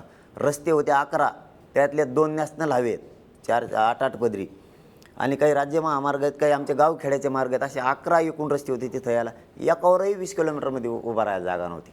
मग लोकच जर ग्राउंडमध्ये येणार, आम्हाला त्या दिवशी असं वाटलं की आपण खूप चूक केली, आपण 700 एकरपेक्षा जास्त करायला पाहिजे होतं, म्हणजे सगळा मॉप आता आला असता. शेवटी मला हे पहिल्यांदा देशात असं घडलं आहे. आमची स्तुती नाही करत, मला 2 सभा घ्यायला लागल्या एकाच ग्राउंडवर, कारण हे लोक गेल्याच्या नंतर हे मधून कुंकुडून मी गेले, रस्तेच नव्हते जायला. मग नंतरचा आलेला लॉटने जे व्यासपीठाला येडा घातला होता, मी सांगितलं की मला खाली जायचं आहे, तुम्ही का जात नाहीत, रस्ता देत नाही. ते मला ऐकल्याशिवाय जायचंच नाही आम्हाला. 3:30 वाजेपर्यंत मला सभा घ्यायला लागली दुसरी. इतके प्रचंड संख्येत लोक होते, ते खऱ्यानंच करोडोत होते. आम्ही शेकडोत जमले तर शेकडोतच म्हणतो, कधीच शेकडोत जमल्यावर हजाराच्या संख्येने शब्द वापरत नाही. आम्हाला एक ती सवय, बडे जाव नाही करायचं, मोठेपण नाही सांगायचं, जे आहे ते सत्य मांडायचं. आणि आपली मीडियाचे बांधव स्वतः तिथं साक्षीदार होते. त्यांनाच क्रॉसिंगला, त्यांनाच घराकडे जायला 5:04 वाजले. मनोजराव, आता सुद्धा तुम्ही त्या मुद्द्याकडे आलात. पहा, पुन्हा तुम्ही आत्ताच बोललात, इंटरनेट कट केलं, ऑप्टिकल फायबर टाकलेली होती ते कट करून टाकली, वीज पुरवठा खंडित केला. घ्या ना त्यांची नावं. तेच डाव होता ना, ते डावच होता त्यांचा. ते काय डाव होता? हेच की अगोदर त्यांच्याच कार्यकर्त्यांनी सांगायचं आम्ही हिंसाचार करणार आहेत, त्यांच्याच कार्यकर्त्यांनी सांगायचं की आम्ही हिंसाचार करणार आहेत, हे हिंसाचार करणार आहेत. लाईट बंद केली, का नाही हिंसाचार झाला? नेट बंद केलं, माझं फेसबुकही बंद केलं, का हिंसाचार झाला नाही? एवढा मॉप बिथरलेला होता, घरी कसं काय गेला? करोडातला मॉप पाठवणं सोपं नाही. आणि 29 तारखेला हे स्वतः साक्षीदार आहेत, सगळे मीडियाचे बांधव साक्षीदार आहेत. 29 ऑगस्टला शहागडला 2.5 लाख पोरं होती. जे हल्ला झाला त्या दिवशी सांगितलं गृहमंत्र्यांनी, त्यांनी, सरकारनं, की आमच्या पोलिसाला हाणलं. तुमचे पोलिस नाहीत, तुमची जनता आहे. 106 दिले त्या मराठ्यांनी तुम्हाला आमदार, तुमचे जनता आहे, ते नाहीत. आम्हाला जर तुमच्या पोलिसाला हाणायचं होतं किंवा आम्हाला जर दंगल करायची होती तर 2.5 लाख लोक 1 वाजता शहागडलं होते. त्यानंतर 3 वाजता मी उपोषण सुरू केलेलं आहे अंतरवाडीत येऊन. पूर्ण मॉप बिथरलेला होता. फक्त एकदाच एसपीला सांगितलं तुम्ही रोडवर फक्त उभं राहायचं, आणि एकदाच माईकमधून सांगितलं कारण मला त्या व्यासपीठावर चढायचं नव्हतं, तरी मी चढलो. एकदाच सांगितलं सगळ्यांनी घरी जायचं, तर लोक 2 घंट्यात सगळे लोक घरी पोहोचले. आम्हाला जर धिंगाणा करायचा असताना आम्ही तिथं केला असता. इथं मायबापं घेऊन बसलो होतो आम्ही, मांडीवर 4-4 महिन्याच्या लेकरं माता मावले घेऊन बसले. वरून डोकं सगळं फुटलं, 4 महिन्याच्या लेकराच्या अंगावर रक्त सांडते. तिथं धिंगाणा करणार का आम्ही तुमच्या पोलिसाला हाणायला? ती डाव होता. लाईट बंद करण्याचा डाव होता. तुमच्याच कार्यकर्त्यांनी सांगायचं हिंसाचार करणार आहेत, झाला का? त्या दिवशी 29 तारखेला आमच्या जालन्याच्या कलेक्टर आणि SP आमच्या व्यासपीठावर आले आणि पाठीवर हात ठेवून सांगितलं आमच्या कार्यकाळात लोक खूप आणले ना, मी बघितलेत, पण मॉप माघारी बिथरल्याला पाठवणारा पहिला माणूस बघितला. मग त्यांच्यावर आम्ही हल्ला करू शकतो? एक स्पष्ट सांगा, आता तुमच्या बोलण्यात आलेलं, एवढी मोठी गर्दी जमलेली, कोटीपर्यंत तुम्ही बोलतात, इंटरनेट सप्लाय कट करणं, ऑप्टिकल फायबर, वीज पुरवठा खंडित करणं, तुमच्या तोंडी आलेलं, दंगल घडवण्याचा कोणाचा तरी कट होता, पण मराठ्यांनी तो घडू दिला नाही. त्याबद्दल बोला. होता तसं, त्यामध्ये हेतू होता. कारण अगोदर बोललेच ना, जाहीरच आहे ना ते मीडियासमोरच, हिंसाचार मनोज जरांगे घडवून आणणार आहेत, त्यांना अटक करा. घडला की हिंसाचार? नाही ना घडला, मग सरकारने हे डाव टाकायचे बंद करायचे. स्पष्टच विचारतो, जसं सरांनी म्हटलं तसं की सरकार डाव टाकतंय का, स्थानिक प्रशासनानं इंटरनेट बंद केलं का, आणि सरकारच्या आदेशाने ते बंद केलं का? स्पष्ट डाव सरकार टाकतंय का विचारतोच नाही मी त्यांना. कोणी केलंय? खालचा म्हणतो वरच्याने आदेश दिले, वरचा म्हणतो खालच्याने दिले. कोणी ते तर सांग ना, खालच्याने दिले ना वरच्याने दिले, कोणतेच सांगा ना कोणी दिलेत, कोणीच कोणाला आम्हाला कळून द्या ना. आता 24पर्यंत आम्ही ठरवलं जातं की आता यांना काय बोलायचं नाही, कारण त्यांनी एकतर माफी मागितली आणि आम्ही संस्कृतीला धरून चालणारे मराठा समाज की आता एकदा माफी मागितल्यावर डबल ते विषयाला हात नाही घालायचा. माफी मागितली ते विषय आम्ही सोडून दिला, पण बार तुमचे कार्यकर्ते जाईल त्यांना एकदा समज द्या, कारण कायदा सुव्यवस्था बिघडण्याची तयारी आमची नाही आहे, आम्हाला बिघडायची पण नाही. तुम्ही असे वक्तव्य करतात की कायदा सुव्यवस्था बिघडली पाहिजे, अशा माणसाच्या हातानं तुम्ही ते शब्द प्रयोग करतात की मराठ्यांनी काहीतरी केलं पाहिजे. पण मराठा एवढा आता सुज्ञ झाला आहे, कारण सरकारची जशी कसोटी तशी आम्ही आमच्या मनाला धरून चालले होतो. आपली सुद्धा कसोटी आहे. हो, कोकणाकडे मी आत्ता त्या नाशिकच्या साखळी उपोषणात मी पाहत होतो, हा तुमचा चमत्कार आहे की तिकडे जे मराठा आंदोलक बसलेले त्यांच्यावर लिहिलेलं होतं मी कुणबी. कोकण महाराष्ट्रातला तो भाग आहे जिथं दिवंगत शामराव पेजेंच्या प्रयत्नांमुळे अनेक शेतकरी असणाऱ्या मराठ्यांनी आपली कुणबी ही जात मागेच नोंदवून घेतली काही दशकांपूर्वी. त्याचा फायदा त्यांना झाला सुद्धा. तुम्ही अनेकदा बोलताय त्याच कोकणात अनेक लोक बोलण्यासाठी आतुर आहेत. मला वाटतं विकास गावकर आपल्या सोबत आहेत आणि त्यांच्यासोबत काही मराठा बांधव आहेत. थेट जाऊयात. विकास,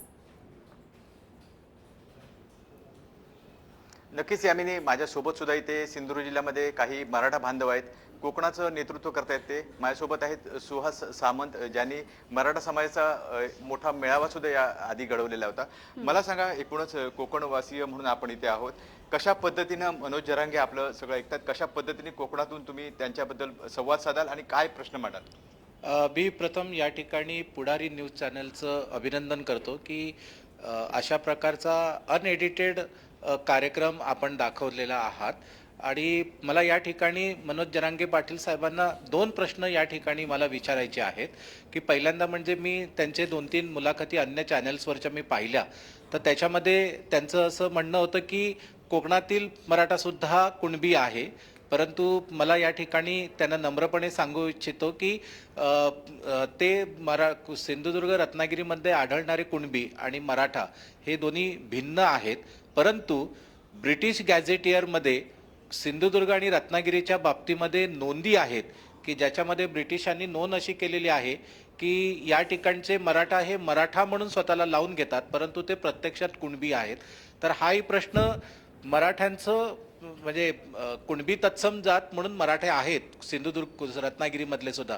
तर या दृष्टिकोनातून त्यांनी सरकारशी चर्चा होताना हा मुद्दा आमचा त्या ठिकाणी मांडावा. आणि दुसरी गोष्ट की जी गायकवाड कमिटी होती, या कमिटीला जी रेसिपी म्हणजे कार्यकक्षा ठरवून देताना जे सरकारने त्यांना जी दिलेली होती त्याच्यामध्ये 50% बाहेर मराठा समाजाला आरक्षण देता येईल का, अशा प्रकारची ती कार्यकक्षा दिलेली होती. तर हाही मुद्दा समाज माध्यमांच्या मार्फत जरांगे पाटलांनी आणावा, कारण याच रेसिपीमधनं हे दिसून येतं की सरकारची मानसिकता ही मराठ्यांना 50% आत म्हणजे ओबीसीमध्ये देण्याची नाही हे दिसून येतंय. त्याच्यामुळे हे 2 मुद्दे त्यांनी या ठिकाणी जरूर सरकारबरोबर चर्चा करताना घ्यावेत. आणि आपल्याच माध्यमातून चॅनलच्या माध्यमातून मी मनोज जरांगे पाटलांना आमच्या सिंधुदुर्ग जिल्ह्यामध्ये येण्याचं आमंत्रण देतो आहे. अगदी विकास, आपण उत्तर घेऊयात मनोज जरांगेंची यावरतीच प्रतिक्रिया घेऊयात. नाही, आमचे बंधू म्हणले ते बरोबर आहे, त्यासाठीच आम्ही सरसकट शब्द वापरला आहे की कोणी सुटता कामा नाही. मला हे कळत नाही की कुणबी शब्दाचा प्रॉब्लेम काय आहे, कशामुळे. काहींना पूर्वी आपले आजोबा पंजोबा शेतीला कुणबी म्हणायचे, सुधारित शब्द शेती आला, काय अडचण आहे. पूर्वी चप्पलला पायतान म्हणायचे, आता चप्पल म्हणायला लागले. पहिले हॉटेलला हॉटेल म्हणत होते, आता रेस्टॉरंट म्हणायला लागले. प्रॉब्लेम काय आहे बा तुम्हाला? खरं आपल्या शेती सुधारित शब्द आला ना, अडचणच काय हो दे ना कल्याण सगळ्यांचं. हे बंधू म्हणतात या दोन्ही मुद्द्यावर मी सहमत आहे, त्यांच्या विचाराशी मी सोबत आहे, त्याची काही अडचण नाही. म्हणून आपण सरसकट शब्द वापरलाय. कोणीच मागं राहता कामा नाही. सरसकट मराठ्यांना कुणबी प्रमाणपत्र द्या. गायकवाड कमिशननं जे त्यांनी मुद्दा घेतला होता, जी कार्यकक्षा त्यांना ठरवली होती, आपण आता त्या आरक्षणाच्या मागं पळतच नाही. सुप्रीम कोर्टाने दिलेल्या निर्णयाचा मराठ्यांनी आता सन्मान केलेला आहे. आपण पूर्वीपासून ओबीसी आरक्षणात आहेत, आपण पूर्वीपासून कुणबी मराठा आहेत, आपल्याला तेच प्रमाणपत्र पाहिजेत. ते घेतल्याशिवाय महाराष्ट्रातला मराठा समाज हटणार नाही. मी शब्द देतो पुढारी चॅनलच्या माध्यमातून, तुमचं हे पोरग मायबापाला मराठ्यांना दिलेला शब्द हे पूर्ण करण्यासाठी 1 इंच बी मागे सरकणार नाही. मनोजराव, त्या कोकणातून सिंधुदुर्गातून एक पुरावा सुद्धा तुम्हाला त्यांनी दिला की ब्रिटिश गॅजेटियरमध्ये त्यांचं म्हणणं असं आहे की कोकणातील मराठे कुणबी समाजापेक्षा आपलं काहीतरी वेगळं आहोत असं दाखवण्यासाठी मराठा लावतात, मात्र प्रत्यक्षात ते सुद्धा कुणबीचे असं त्यांचं म्हणणं आहे ब्रिटिश गॅजेटियर. ते त्यासाठीच मग आपण काय वेगळ्या प्रांतात वेगळी सत्ता होती. मराठवाड्यात वेगळी, पश्चिम महाराष्ट्रात वेगळी. पण इंग्रज असा होता की तो सगळीकडेच लक्ष ठेवायचा, सत्ता कोणाची असो. ते गॅजेटियर ते सगळे आपल्या अभ्यासकांना सुद्धा दिलेले, समितीसुद्धा ती उपलब्ध करून घेते. परंतु आम्हाला कागदाच्या फांद्यात काय पडायचं, म्हणजे आमची सरळ स्पष्ट भूमिका, आमची म्हणजे मराठा समाज, त्यात कोकण आला, सगळा महाराष्ट्र झाला. आमची सरळ भूमिका आहे, 1967ला तुम्ही जे आरक्षण दिलं, काय पुरावे घेऊन दिलं. मंडल कमिशननं 90ला आरक्षण दिलं, काय पुरावे घेऊन दिलं. ही तिसरा मुद्दा सांगतो, हे 2 तर आहेतच. तिसरा मुद्दा असा आहे की जाती ह्या व्यवसायावर आधारित निर्माण झाल्या. आमच्या एका भावाला शेती करतो म्हणून कुणबी प्रमाणपत्र आहेत, मग आम्ही काय करतो? चौथा पर्याय सरकारसाठीची. पंजाबराव देशमुख साहेबांनी जो कायदा केला त्यानुसार मराठ्यांना कुणबी प्रमाणपत्र दिलं, त्यालाच 2023चं सुधारित करून मराठा समाजाचा, महाराष्ट्रातल्या समाजाचा त्याच्यात समावेश करा, काही अडचण नाहीत. पाचवा पर्यायसुद्धा पुढारीच्याच माध्यमातून आम्ही चॅनलच्या माध्यमातून देतो, तो प्रत्यक्षही दिलेला आहे. 2004चा जो जार आहे 1 जून 2004चा, त्याच्यात 83 क्रमांकावर ओबीसीच्या यादी क्रमांक 83वर मराठा आणि कुणबी एक असल्याला तत्सम म्हणून पुरावा आहे. जो कायदा पारित झाला तो कायदा आधार घेतल्याशिवाय पारित तिन्ही मंडळात झालेला नाही, कारण त्याला आधार घेतला आहे तेव्हाच तो पारित झाला आहे. त्याच्यातल्या फक्त अटी शर्ती कमी करा. तुम्हाला कायदा पारित करायची गरज नाही, कशाचीच आवश्यक नाही, कागदं फिगदं काही जोडू नका, त्याला सुधारित करा. सरसकट मराठा समाजाला, महाराष्ट्रातल्यांना कुणबी प्रमाणपत्र मिळते. उगं कारणं सांगत आहेत, हेच कागद नाहीत, तेच कागद नाहीत. आत्ता पाठीमागं समिती गठीत केली, महाजन साहेब, गिरीश महाजन साहेब आले होते. त्यांना 4 दिवसाचा वेळ यासाठी दिला होता की सगळे निकष आम्ही पूर्ण केले मराठा समाजानं. जे तुम्हाला निकष पाहिजे ते केलेत. भाषा फक्त मराठवाड्याची आहे माझी, पण कायदा सोडून बोलत नाही. आता त्यांना ती कळत नाही, त्याला मी काय करू? त्यांनी सांगितलं की 4 दिवसात होणार नाही, तुमच्या मागणीप्रमाणे टिकणारं जर आरक्षण द्यायचं असलं 1 महिन्याचा वेळ दिला. तुम्हाला आधार घ्यायचा होता त्यासाठी समिती काम करती, तिथं मोगं मिंडती, काय करती तिची तिलाच माहीत. हैदराबादला जाती, मुंबईला येते, संभाजीनगरला जाते, तिकडे जाते, मग ती पुरावे सापडली, मग गेली ती काय आला तिथं काय नुसते त्यांनी 3.5 कोटी नशिली म्हणते एकटीने. मग ती कशाला हिंडती? 5,000 पुरावे मिळाले, आधाराला बस झाले ना, का ट्रकभर घेतो आता आणखी? आम्हाला तुमची भावनाच कळायला तयार नाही. तुम्हाला नेमकं मराठ्यांवर हे विषारी पाणी का शिपडायचं? तुम्ही एकाला बी पुरावा घेऊन दिलेला नाही आत्तापर्यंत. दाखवा बरं मला एखादं. मंडल कमिशननं ज्या जाती आरक्षणामध्ये घातल्या त्याच्यानंतर घातलेल्या जाती उपजाती म्हणून घातल्या, त्यांची पोटजात म्हणून घातल्या. मराठा कुणबीची पोटजात होत नाही का? मग म्हणले साहेबाला विचारून येतो, ते बी आणखीन माघारी आलं नाही. ही सत्य परिस्थिती आहे मराठ्यांच्या बाबतची.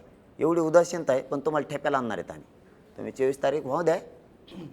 मनोजी, तुम्ही आत्ता असं उत्तर देताना म्हणालात की सुप्रीम कोर्टाच्या मार्गाने जे आरक्षण आहे त्याच्या मागे आता आम्ही काही पळणार नाही. तर ज्या आरक्षणासाठी मूळ लढा सुरू झालेला होता आणि महाराष्ट्रभर आंदोलन उभं राहिलं होतं, जे सुप्रीम कोर्टापर्यंत पोहोचलं आणि त्यानंतर सुप्रीम कोर्टाच्या निकालानंतर तिथे जाऊन त्या सगळ्या तो लढा थांबलेला आहे आता, तर तो मार्ग, त्या मार्गाने आरक्षण मिळण्याची आशा आता तुम्ही पूर्णपणे सोडून दिली आहे का? दादा, ते 50%च्या वर जाते आणि ती टिकतच नाही, असं दोनदा झालं. आमची फसवणूक का?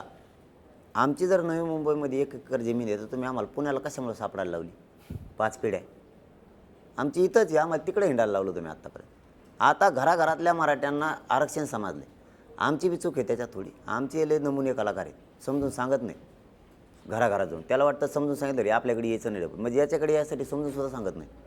आम्ही आरक्षणच घराघरापर्यंत नेलं आता लोकांच्या, महिलांपर्यंत, कुटुंबापर्यंत. त्यामुळे आता लोकच तयार झालेत.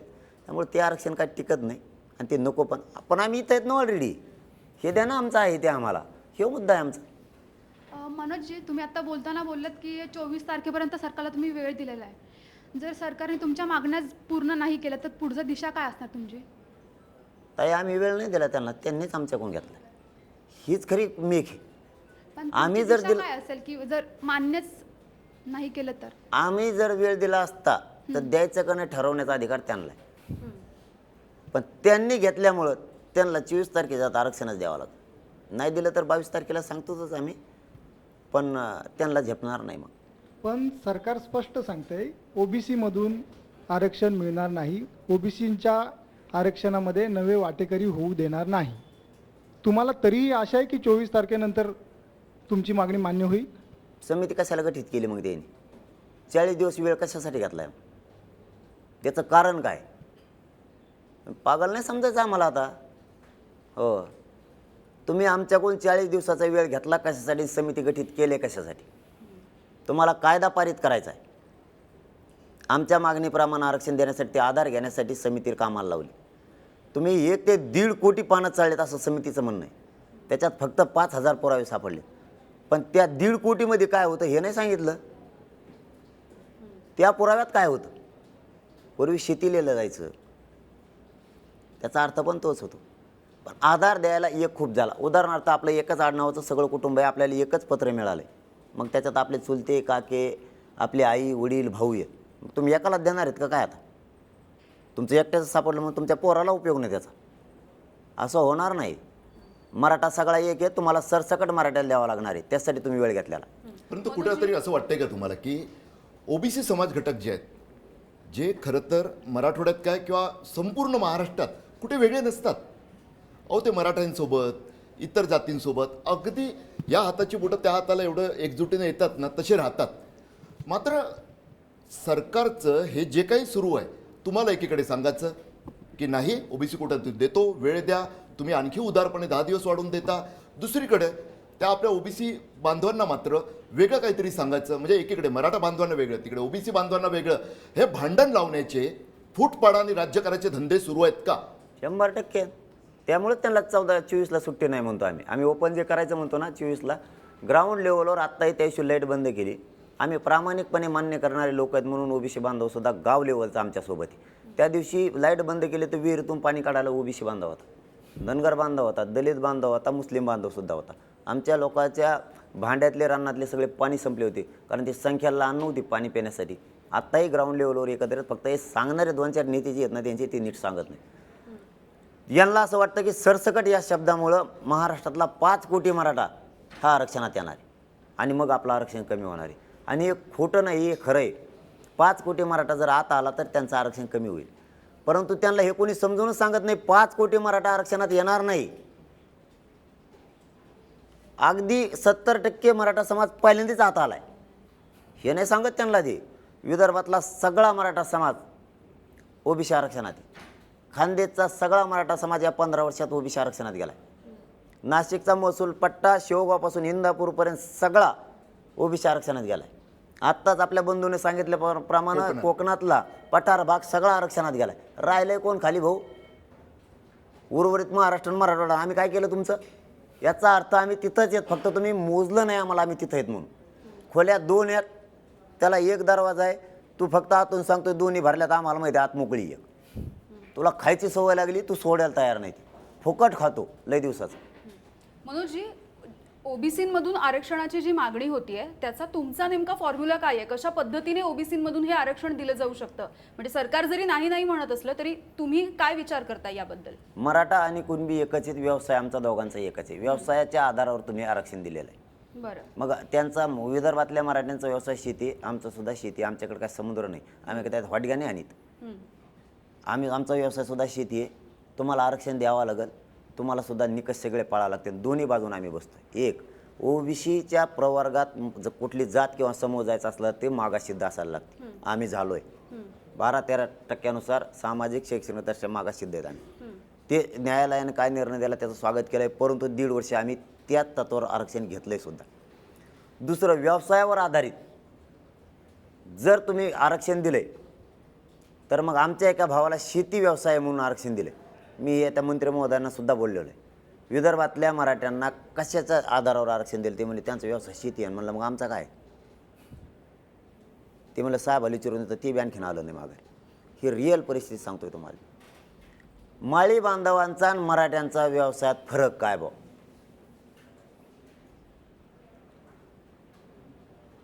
नाही उत्तर सरकारचं याचं. जर तुम्ही म्हणता फरक नाही, मग तरी सुद्धा का तुटून पडतात?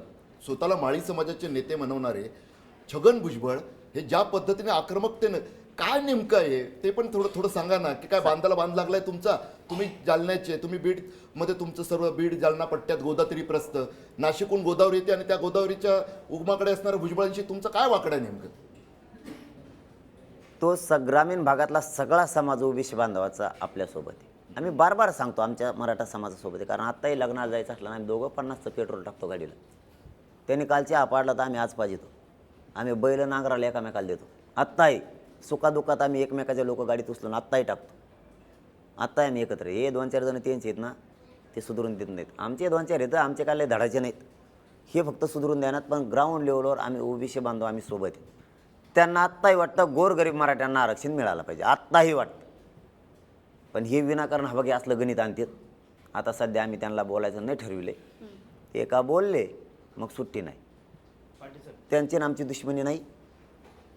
वैयक्तिक छगन भुजबळ साहेब या नावाला आमचा विरोध नाही, त्यांच्या विचाराला विरोध आहे. त्यांनी मराठा आरक्षणाला विरोध करायचा नाही, एक शब्दसुद्धा आम्ही काढणार. पण मराठा आरक्षणाला विरोध केला ते असू नये किंवा कुणी असो, मग आपल्या टप्प्यात आला का आपण सोडित. पण टप्प्यात आल्याचं पण ते त्या प्रश्नाचं उत्तर तर द्या की नेमकं तुमचं काय असं भांडण आहे. बांधाशी बांध तर लागलेला नाहीये. तिकडे असं सांगतात की आधीपासूनच त्यांचं काहीतरी वाकडं आहे. नेमकं काय आहे? आधीपासून वाकडायला काय ते काय आमच्या बांधा शेजारी आहेत का काय नाही. काही गप्पा ते राजकारणात लोक लय कलाकार आहेत. काय डाव टाकते भरोसा नाही यांचा. पण आपण बी शेतकऱ्याचा पोरग आहे, कसला डाव टाकून त्या मोडीतोच त्यांचा डाव सोडत नाही. कारण त्यांचं आणि आपलं काहीच भांडण. ते मराठा आरक्षणाला विरोध करतात म्हणून आमचा त्यांना विरोध. त्यांनी करू नये. आमच्या बापजात्याने यासाठी मोठं केलं की त्यांच्यात कवा जात बघितली आम्ही. 5 का होईना आमच्या लोकांनी त्याला मदत केली असेल. त्यांचा राजकीय प्रवासात त्यांच्या मान आणि प्रतिष्ठा वाढवला. 5 तरी एकदा तरी उपकार फेडा. का आता त्या पोरांच्या गोरगरीब मराठ्यांच्या तोंडाला घास आला, आता तुम्ही त्यात माती घालणार का? कधीतरी जाणीव असली पाहिजे, कधीतरी माणुसकी जिवंत असली पाहिजे. आपण संविधानाच्या प्रमुख पदावर बसलो, आपण उच्च दर्जाचे प्रतिष्ठित नेते आहेत, हे तरी किमान शोधलं पाहिजे. त्यांना विरोध करण्याचं काहीच कारण नाही. त्यांनी गोरगरिबांनी ज्या मराठ्यांनी त्यांना पिढ्यानं पार मोठं केलं, त्याच समाजाच्या विरोधात आज तुम्ही उतरलात. म्हणजे आम्ही तुम्हाला आमचं समजायचं आणि आमचं समजायची वेळ आली त्या टायमाला तुम्ही आमच्या आरक्षणाला विरोध करायचा. म्हणजे ही तुमची आमच्याविषयीची भावना आहे का? त्यामुळं मग तुम्ही ते बोलायचं बंद करा, आम्ही बोलत नाही. तुम्ही म्हणता 5% का होईना मराठा मतदारांनी त्यांना मतं दिली.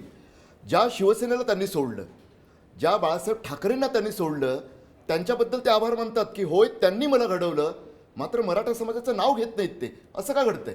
आणि मग ते ज्यांचं नाव घेते त्यांना कोणी मोठं केलंय? शिवसेनेला सुद्धा मोठं. आता शिवसेनेचं मागं लागा ठरलं का त्यांनी? आधी त्यांचा व्यवहार केला, आता यांचा केला, आता गबाळ घेऊन इकडं पळ तिकडं पळ. आता मग ते परत त्यांच्या मागं लागा ठरले काय तसं म्हणून? शिवसेनेला सुद्धा मराठ्यांनीच मोठं केलं. आणि ते जर म्हणत असतील तर मराठ्यांनी कोणता पक्ष 75 वर्षात की त्यातले पक्ष आणि नेते मोठे केले नाहीत? एक बी नाही असा. आणि त्याच्यात जात बी मराठ्यांनी नाही बघितली. 75 वर्षात जेवढे पक्ष झालेत त्या सगळ्या पक्षातल्या नेत्यांचे मान आणि प्रतिष्ठा वाढायचं काम माझ्या बापजाद्यांनी केलं. आज आमचे लेकरं आत्महत्या करायला लागलेत, आमचे मुर्दे पडायला लागलेत. आम्हाला आता आरक्षण द्यायचं, तुम्ही आम्हाला विरोध करणार? तुम्ही आता जो मुद्दा उपस्थित केला की आत्महत्येचा, तर म्हणजे आताच एक बातमी आलेली आहे की मराठा आरक्षणाकरता एका तरुणाने आत्महत्या केली असा दावा विनोद पाटील यांनी केलेला आहे. तर तुम्ही म्हणजे पुढारीच्या व्यासपीठावरून तुम्ही अशांना काय आव्हान कराल? कारण तुम्ही आज सध्या त्यांचे नायक आहात. दादा, माझ्या अंगाला काटा आला. मी बार हात जोडून सांगतो, मराठा आरक्षणासाठी आत्महत्या नका करू. परत तेच ऐकायला यायला लागले. आरक्षण घ्यायचं तरी कोणाला, मग ते द्यायचं तरी कोणाला. जर पोरच मारायला लागले तर तुम्ही आत्महत्या करू नका. आरक्षण कसं मिळत नाही आम्ही बघतो. आम्ही त्यांच्या छाताडावर बसून घेतो. मी गावागावात जाऊन आव्हान करतो, शांततेत राहा, कोणी उद्रेक करू नका, कोणी आत्महत्या करू नका. तुम्ही असं करू नका. मी मराठा समाजाचा पाय पडून सांगतो, तुम्ही आत्महत्या कोणी करू नका. आरक्षण कसं मिळत नाही. खूप दिवस दम धरला, थोडे दिवस आणखी दम धरा. खूप पिढ्या गेल्यात आपल्या ह्याच्यात. कोणी आत्महत्या करू नका. मी हात जोडून सांगतो सगळ्या महाराष्ट्रातल्या मराठा समाजाला, आरक्षणासाठी कोणी आत्महत्या करू नका. यांना काय फरक पडणार नाही. त्यांनी हे शांततेचं युद्धानेच त्यांच्या मानेवर पाय ठेवला आहे. हेच आता आपल्याला न्याय देणार आहे. आणि निर्णयाच्या टप्प्यात आपलं आरक्षण आलेलं आहे. कोणीच आत्महत्या करू नका. आता ही तर तुम्ही आत्ताची बातमी सांगितली, ही सरकारला किती बळी घ्यायच्यात कोणाला माहीत. आणखी आमचे किती मुर्दे पाडायचे सरकारला. सरकारने आता तरी भानावर यावं. आणि हे तुम्ही ह्या विषय गांभीर्यानं घ्या. तुम्ही मराठा समाज जर गांभीर्याने विषय नाही घेतला तर याचे परिणाम पुढचं आंदोलन तुम्हाला रोखणारं नाही. पुन्हा सांगतो, ते शांततेतलंच आहे. पण शांततेचं महायुद्ध रोखण्याची आणि पेलण्याची ताकद तुमच्यात राहणार नाही. आम्ही आमचे बळी तुम्ही घेऊ नका. किमान आज एक बळी गेला आहे, ते आम्ही त्यांचं बलिदान वायाला जाऊ देणार नाहीत. परंतु सरकारनं आजपासून तरी आणखीन शान यावा. ज्या दिवशी हा सर्व तुमच्यावरती लाठी हल्ला झाला होता, त्या दिवशीचा एक किस्सा आहे, तो आजपर्यंत महाराष्ट्रासमोर आलेला नाही आहे. तुम्ही म्हणतात की हिंसाचार घडवणार किंवा सरकार डाव टाकते. त्या दिवशी तुमच्या जागी दुसरा एक व्यक्ती पोलिसांनी पळवून नेला होता आणि त्यानंतर तुम्हाला सुरक्षित ठिकाणी नेलं होतं. आणि त्यानंतर गोळीबार असेल किंवा लाठीचार्ज अशा घटना अश्रूधूर घडल्या होत्या. नेमकं काय किस्सा होता तो? नाही, मी त्या व्यासपीठावरच बसलेलो होतो. मी ते प्रत्यक्ष बघत होतो.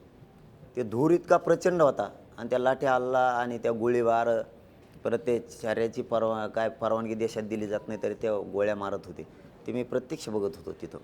तर 2-3 महिलांनी मला तिथं फक्त बाजूला लोटलं. व्यासपीठ तुम्ही बघितलेलं, त्या बोर्डाच्या पलीकडून त्या जाळीत त्याच्यात पडलो मी. कारण मला उपोषण असल्यामुळे मला उठता येत नव्हतं. त्यानंतर मला तिथून बाहेर काढलं. ही सत्य परिस्थिती झालेली आहे ती, की मीडियाच्या बांधवांनीच बऱ्याच जणांनी, मला वाटतं तुम्हीसुद्धा होते बरेच जण, त्यांनीसुद्धा मला तिथून बाहेर काढलं. ते धूर इतका होता की समोर काहीच दिसत नव्हतं, म्हणजे डोळा उघडला तरी आग होत होती, इतकी भयान परिस्थिती ती होती. त्यामुळं कोणी उचलून दिलं काय ते लक्षात आलं नाही त्या टायमाला, परंतु आम्ही मात्र तिथून हल्लो नाही. त्याला प्रत्यक्षदर्शी तुम्हीसुद्धा आहेत, कारण आम्ही पळणारापैकीतल्या नाहीत. कारण जे घडलं आहे ते घडून आणलं आहे हे खरं आहे. कारण त्यांनी जर घडून आणलं नसतं किंवा डाव हे खोटा असता, हे जर सिद्ध करायचं असतं तर त्यांच्यापुढं 2 पर्याय होते. पहिला पर्याय होता निष्पाप लोकांवर हल्ला झाला त्याचा निषेध करणे.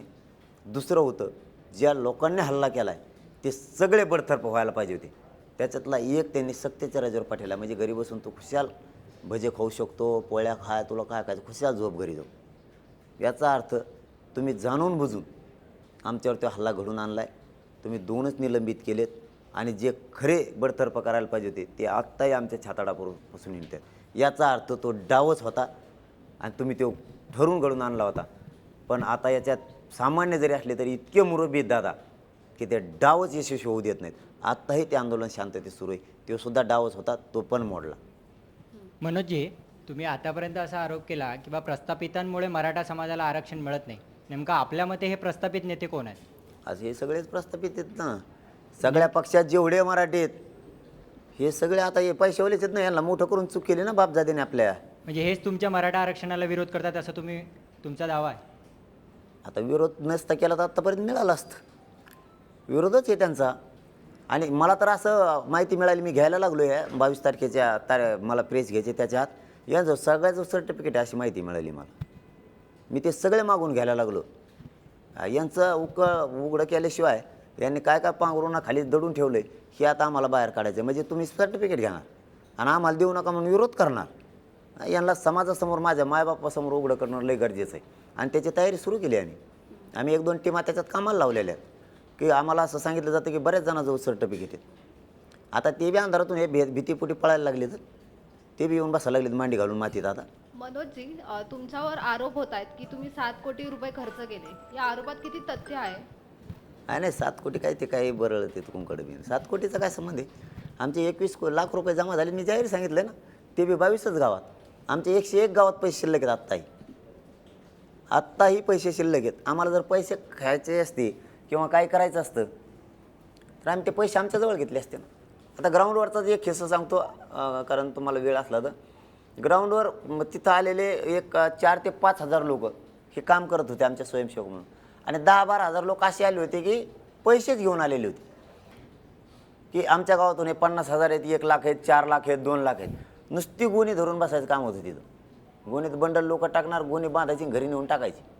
आंदोलन संपलं नुसते नोटाच खायचे. नाही गद्दारी करू शकत माझ्या मायबापाशी. तुमचे पैसे माघारी न्यायचे म्हणलं, आमचे 123 गाव आहेत, आम्हाला तुमचा 1 रुपया बी नको. पण पुढारी चॅनलच्या माध्यमातून मी महाराष्ट्रातल्या जनतेला आवाहन करतो, जर मध्ये कोणी पैसे मागितले असले तुमच्या माघारी घ्या. ते मधीच खाईन पैसे, हाणीन ते मधीच. आम्ही 1ही रुपया कोणाला मागितलेला नाही, 500 रुपयेसुद्धा नाही. ह्या टोळ्या बंद करायच्या.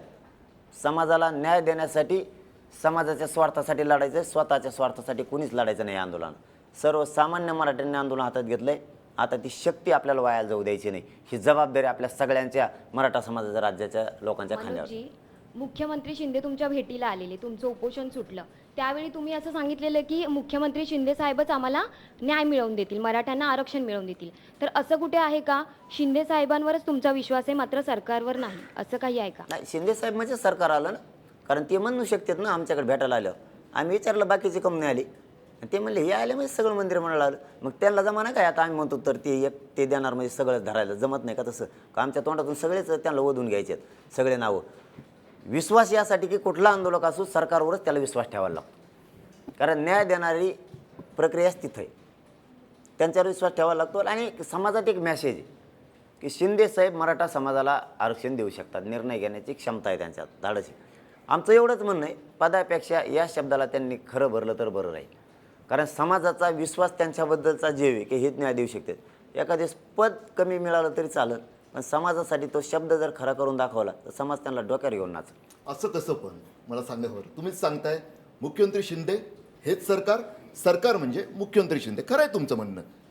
6 दिवस राहिले हो 24ला. आजही मंत्रिमंडळाची बैठक झाली. तुम्ही मुंबईत आहात, आता मला वाटतं 36 तास उलटून गेलेत. एकानं तरी या सरकारमधल्या प्रयत्न केला का की अल्टिमेटमची मुदत संपत आली, मनोज जरांगे पाटील स्वतः आलेले आहेत, जे म्हणतात शासन आपल्या दारी. त्या शासनाची राजधानी असणाऱ्या मुंबईत जेव्हा मनोज जरांगे पाटील हा आंदोलक येतो, जो प्रथमच प्रस्थापितांविरोधात गरजवंत मराठ्यांचा कॉन्सेप्ट मांडतो, त्याच्या भेटीला कुणी येऊ नये? वाटत नाहीत काय ते काळा बरं? आता आम्ही तो विश्वास त्यांच्यावर ठेवला आहे. आशावादी राहणं हे आंदोलकाचं काम आहे. आणि आम्ही ही अपेक्षा केली नाही की आम्ही मुंबईत आलो, ते त्यांचं कर्तव्य असू शकतं तुमच्या म्हणण्याप्रमाणे, पण आम्ही अपेक्षा केली नाही त्यांनी आम्हाला भेटावं. कारण माझा मायबाप मराठा समाज तिकडे, मी इकडं खोलीत जाऊ शकत नाही. ते आले तरी आम्हाला त्यांनी आता आरक्षणच घेऊन यायचं. त्यांनी बोलायचं का नाही, त्यांच्या हातात किती घंटे राहिले, यापेक्षा त्यांनी आरक्षण घेऊन यायचं. आणि ही प्रक्रिया एवढी सोपी आहे, मनात जर राजकीय शक्ती असली तर 1च घंट्यात होऊ शकतं. काहीही होऊ शकतं, फक्त गांभीर्यानं त्यांनी घ्यावं. एवढा शब्द पुन्हा मी पुढारी चॅनलच्या माध्यमातून सांगतो, हे सोप्यात तुम्ही घेऊ नका. तुम्हाला हे मराठ्यांचं आंदोलन आणि मराठी तुम्ही गांभीर्यानं घ्या, आता सोप्यात घेऊ नका. हे शांततेचं युद्ध तुम्हाला रोखणार नाही. मुख्यमंत्र्यांवर तुमचा विश्वास आहे, पण सरकार आहे ते 3 पक्षांचं, उरलेल्या 2 पक्षांवर पण तुमचा विश्वास आहे का? आता ते रोजच एक जोडी देत, आम्ही तरी कोणाकोणावर विश्वास ठेवा? रात्री त्याचा देव इकडे जातो, सकाळी त्याच्याकडे जातो ना. आम्ही काय ठेका घेतला होय यांच्या बार भराचा ठेवायला? यांच्या प्रतिष्ठेसाठी हे रात्रीतून एक येतात. आम्ही आमच्या समाजाला सांगायला होतं आता की यांचे 40-40 वर्ष विचार पडले नाहीत, यांच्या प्रतिष्ठेसाठी एका रात्रीत एकत्र यायले ती. मग आपण नुसते बांधच कोरले ते एकामेकाचे. 5-5 पिढ्या आपले मतभेद सोडून द्या आपल्या पोरांच्या प्रतिष्ठेसाठी आणि एक व्हा. मराठे ताकदीने एक झाले, कारण उलट त्यांचा फॉर्म्युला आमच्यासाठी चांगला राहिला आहे. ते रात्रीची एक झाल्यामुळे त्यांना फक्त दिवा मिळाला, पण अख्खे जात मग इथं एक झाली अन्यायाच्या विरोधात लढायसाठी. आता तुम्ही म्हणताय की, मी याला लागूनच एक प्रश्न आहे की तुम्ही म्हणता की राजकारण हा काही तुमचा रस्ता नाही, मार्ग नाही, पण इलेक्शन आलं आहे 6 महिन्यावर लोकसभेचं, वर्षभरात विधानसभेचं इलेक्शन येईल. काय असेल तुमची भूमिका? म्हणजे जर आरक्षण मिळालं नाही तर राजकारण हा माझा मार्ग नाही म्हणून तुम्ही घरी बसणार आहात, की या निवडणुकीमध्ये तुमची काही भूमिका असेल? प्रत्यक्ष निवडणूक जरी तुम्ही लढवली नाही तरी काही भूमिका असेल का? नाही, 6 महिने जरी निवडणूक असली तर इतके दिवस थोडं दम काढणार आहेत आम्ही आरक्षणाला. लगेच या दणक्यातच घेणार आहेत आम्ही आत्ताच. सुट्टी नाही. आणि राजकारण आमचं पिंड आमच्या पुढं लय वाढून ठेवलेले त्यांनी प्रश्न. आम्हाला एक माहीत झालं आहे, याच्यातच ताकद आहे. आम्ही मालक कोणाला घेऊन करू शकत नाहीत. आपली जात आणि आपला समाजच आपला मालक आहे. आपण मालक करून घेऊ शकत नाहीत कोणाला. एवढा मोठा समाज मालक आहे, आणि समाज याच्यापेक्षा काय पद पाहिजे? लोक रानात बी जाणार. तुम्हाला एकच किस्सा सांगतो. मी पाठीमागच्या दौऱ्यात होतो, त्या टायमाला एक 95 वर्षाचा आणि एक 97 वर्षाचे बाबा होते, दोघं जुने मित्र आहेत. ते कोणातच जात नाहीत कधीच, गावकऱ्यांचं म्हणणं होतं. ते सकाळी 8 वाजल्यापासून रात्रीच्या 12 वाजेपर्यंत एका पुलावर दोघं बसलेले होते. मी ज्यावेळेस गाडीतून उतरलो ते पळतच आले. पळत आले म्हणजे त्यांचं पळणं, इतक्या वयातलं पळणं कसं असतं, काठी घेऊन ते हे आले. असंच माझं तोंड धरलं त्यांनी. मग पोरगं भेटलं, म्हणले बस झालं. मी काय करू शकलो नाही आयुष्यात, पण माझ्या नातवासाठी आरक्षण मिळत. आम्ही दोघं बी येतो, तर ते पुरं गाव भावनिक झालं होतं. याच्यापेक्षा मला काय पाहिजे? हे तुमचे पदन फिदासाठी नाही हे आंदोलन, तुमच्याशी संबंध मेंटेन करायला आंदोलन नाही. माझ्या समाजाशी मी प्रामाणिकानं आम्हाला त्यांना आरक्षण द्यायचं, त्यांच्या चेहऱ्यावर आरक्षण देऊन असं बघायचं, आम्हाला आनंद बघायचा आहे. हे बाकीचे ही ती वाट राजकारणाची आमची नाही. हे पद खूप मोठं आहे मला समाजाचं, आणि हे लय कमी लोकांना मिळतं. मनोजजी, कोपर्डीतील अत्याचाराच्या घटनेनंतर मराठा समाजाचे आरक्षणासाठी अनेक मोर्चे निघाले, ते शिस्तबद्ध पद्धतीने निघाले. त्यामधून एक चेहरा पुढे आला नाही. अनेक समाजाची आंदोलनं होतात, पण त्यातून एक चेहरा पुढे येत नाही. तर जरांगे पाटलांनी असं वेगळं काय केलं की त्यांच्या मागे समाज तर आहेच, किंवा त्याची दखल अख्ख्या महाराष्ट्राने नाही तर देशाने घेतलेली आहे, तर तुम्ही असं वेगळं काय केलं की तुम्हाला इतका पाठिंबा मिळतोय? नाही ताई, मी नेतृत्व मानतच नाही. मला स्वतःला समाज म्हणतोय ते त्यांचं मोठेपणे मी मानत नाही कधीच. मी आत्ताही जमिनीवर आहे, माझ्या डोक्यात हवा शिरू देत नाही. मी किती उशीर झाला तरी भेटायला त्याचा अर्थच ते की मी मोठेपणात येत नाही. मग मला लय मीडिया बघायला लागला, मला लय लोक भेटायला लागले. मग कशाला जायचं? जो परवा दिवशी मी सांगतो जायचं, उशीर झाला होऊन दे, चल तिकडं. म्हणजे आणि क्रांती मोर्चाने काय नाही केलं असं नाही म्हणता येणार. त्या लोकांनी बी खूप कष्ट घेतलेले त्यावेळेस, कारण एवढाले मॉप सांभाळणं, बाहेर काढणं हे सोपं होतं. त्यातूनही खूप मिळालं. पण मी टीका टिप्पणी करणारातला नाही. कोणी कोणी काय केलं ज्याची त्याची ती मर्जी, त्याचा तो वैयक्तिक विचार. मी त्यांचा विचार माझ्यावर लादून घेऊ शकत नाही, माझा त्यांच्यावर लादू शकत नाही. पण मला एक माहिती आहे, माझ्या जातीला वेदना होत्यात पिढ्यानापार, त्या मात्र आता बंद करायच्या.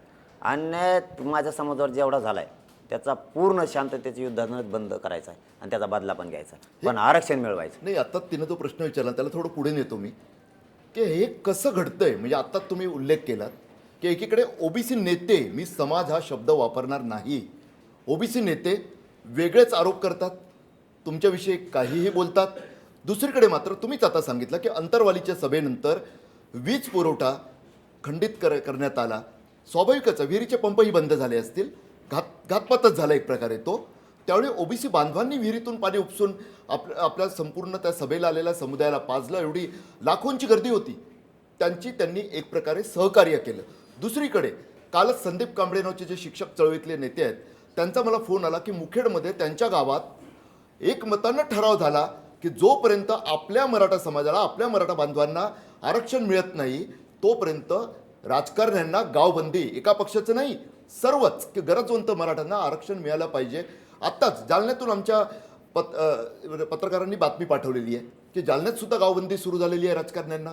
हे घडतंय कसं की जो मराठवाडा नामांतराच्या वेळी वेगळ्या एका संघर्षासाठी बदनाम झाला, त्याच मराठवाड्यात हा इतिहास मनोज जरांगे नावाचा एक सामान्य माणूस, शेतकरी कुटुंबातला माणूस, ज्याचा राजकारणाची तसं काही देणं घेणं फार मोठ्या याच्यावर नाही, ज्याच्या मागे तशी काही संघटित काही यंत्रणा नाही, त्याच्यासाठी आंबेडकर चळवळीतले माणसं पुढे येतात, शिक्षक चळवळीतले पुढे येतात. तुम्ही म्हणताय ओबीसी बांधव खांद्याला खांदा भिडवून मदत करतात. हे घडतंय कसं? धारूरला सुद्धा दलित बांधवांनी मोठा मोर्चा काढला याच मराठा आरक्षणाच्या पाठिंब्यासाठी. मी जरी मराठा समाज नाव घेऊन काम करत असलो तरी पाठीमागचा विषय असा आहे की मी सगळ्या जाती धर्माचे ज्यावेळेस मला कामं कळतील त्यावेळेस करतो. आमच्याकडं मुस्लिम बांधव असू द्या, आमच्याकडं आमच्या गावात 90% मुस्लिम बांधव आहे, तरीही एकाही शब्दानं पुढे जात नाहीत. आम्ही सुद्धा नाही. कोणाचंही काम असो, मग तो दलित बांधव असो किंवा धनगर बांधव असो, ओबीसी बांधव असो, मी काम करताना त्याच्यात जात कधीच बघत नाही. मला जेवढं शक्य होईल मी तेवढं काम करतो. म्हणून ही एकजूट एवढी ताकदीची झालेली आहे की आता त्यांनी तरी बोध घ्यावा नेत्यांनी, की जर जालन्यातून अशी बातमी येते की सगळ्यांनाच वाटतं ओबीसी बांधवांना की मराठ्यांच्या गोरगरिबांना आरक्षण मिळालं पाहिजे. घ्या बोध तुम्ही, आमचा तर काहीतरी उपकार आहे बापजाद्यांचा तुमच्यावर, किंवा शिका आता तरी विचारात, तुमच्या मतात आणि मनात थोडं परिवर्तन करा. जरांगेजी, उपोषण सोडताना तुम्ही काही अटी सरकारसमोर ठेवल्या होत्या.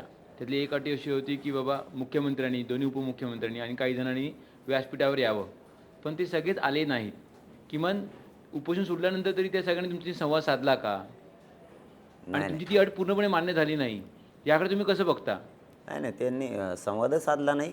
आम्ही त्यावेळेस विचारलं होतं त्यांना, बाकीचे कुठे आहेत? ते म्हणलं मुख्यमंत्री आले, मी सगळे आले. म्हणलं बरं ठीक आहे, पण आम्ही ते आल्याशिवाय सोडणार नव्हतो, कारण मी माझ्या समाजाशी खोटं बोलून काय करू शकत नाही. तुम्ही इथे येऊन सांगायचं सगळं समोर काय सांगायचं ते. म्हणून ते त्यांना आपण बोलवलं होतं. त्याचं खरं कारण ते होतं की सगळं ठरलेलं होतं. मग येताले आज झाले, उलट तुम्हाला माहीत बी नसेल ते उपोषण सोडावं याच्यासाठी खूप प्रयत्न केले त्यांनी अगोदर, पण आम्ही आमच्या मागणीवर ठाम होतो. तुम्हाला त्यांचं म्हणणं होतं 4 दिवसाऐवजी 1 महिना द्या.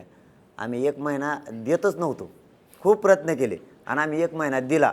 मग आता उपोषण स्थगित करून सकाळी उपोषण सुरू करायचं हे ठरलेलं. ते म्हणायचे लई काळजी आम्हाला तुमची, म्हणजे माझी, तुम्ही उपोषण सोडलं पाहिजे, तुमची लई काळजी, तुम्हाला हॉस्पिटल नेलं पाहिजे. आणि ठरलं ना आता उपोषण स्थगित करा. 2 दिवस झालं माझ्याकडे कोणीच येणार उपोषण सोडायला. म्हणलं ही काळजी आहे का तुमची? म्हणजे इथं येऊन बोलायची वेळ आली त्यांच्यावर, आणि मी तर हट्ट होता माझा, तुम्ही स्वतः येऊन इथं जनतेसमोर सांगायचे, नाही तर मग नाही उपोषण सुटत. 2 दिवस जास्त राहिलं, उलट ही काळजी आहे का तुम्हाला? त्यावेळेस मीडियानं खूप त्यांना हे केलं होतं.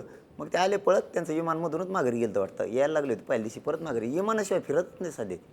तेच मग कशी जसे सर म्हणाले तसं की शासन आपल्या दारी, सरकार आपल्या दारी, त्यावेळी मुख्यमंत्री, दोन्ही उपमुख्यमंत्री सगळ्या ठिकाणी जातात, पण उपोषण सोडताना फक्त मुख्यमंत्री एकनाथ शिंदे म्हणजे सरकार असं तुम्हाला सांगण्यात आलं. तुम्हाला हे पटतं का की खरोखर सगळं सरकार त्या ठिकाणी व्यासपीठावर आलं होतं का? त्यांचे बरेचसे मंत्री आले होते त्यांच्यासोबत. पण ते आता काय विषय ठरला सगळ्या पक्षांना, सत्ताधाऱ्यांचं. खरं आमचं आंदोलन तिथं स्थगित झालं की सत्ताधाऱ्यांनी बैठक बोलवली, सगळ्यांनी ठरवलं की तुमच्या मागणीप्रमाणे द्यायचं असेल तर तुम्ही 4 दिवसाचा हट्ट सोडा, 1 महिन्याचा वेळ द्या. आणि मग समाजाची बैठक घेतली आणि यांना वेळ द्यायचा का आम्ही विचारलं आणि समाजात सांगितलं 40 वर्ष गेलेत, द्या यांना 1 महिना. आम्ही 10 दिवस वाढवून दिले. फक्त ते सोडायला उशीर झाला. मग त्यांचा कुणी प्रतिनिधी आला तरी शेवटी राज्याचा प्रथम व्यक्ती ते आहेत, त्या गादीवर घटनेच्या मुख्य पदावर ते बसलेले आहेत. आम्ही बी जास्त लावून धरणं विषय सोडून दिला. परंतु त्यांना अपेक्षित होतं ते आमच्या समाजाने केलं आणि आम्हाला जे अपेक्षित होतं त्यापेक्षा 10 दिवस आम्ही जास्त दिलेत. कारण आम्हाला बी आडमुटपणा करायचा नव्हता, आम्हाला आमच्या जातीला मिळून द्यायचं होतं म्हणून आम्ही जास्तीचं मोठ्या मनानं 10 दिवस त्यांना दिलेत. आमच्यासारखं त्यांनी धनगर बांधावचं केलं. आमच्या दोघांची तर अशी फरफट चाललेली यांनी. आम्हाला दिलेत 40 आणि त्यांना दिलेत 50 दिवस. आमचं दोघांचं दुखणं सारखंच आहे.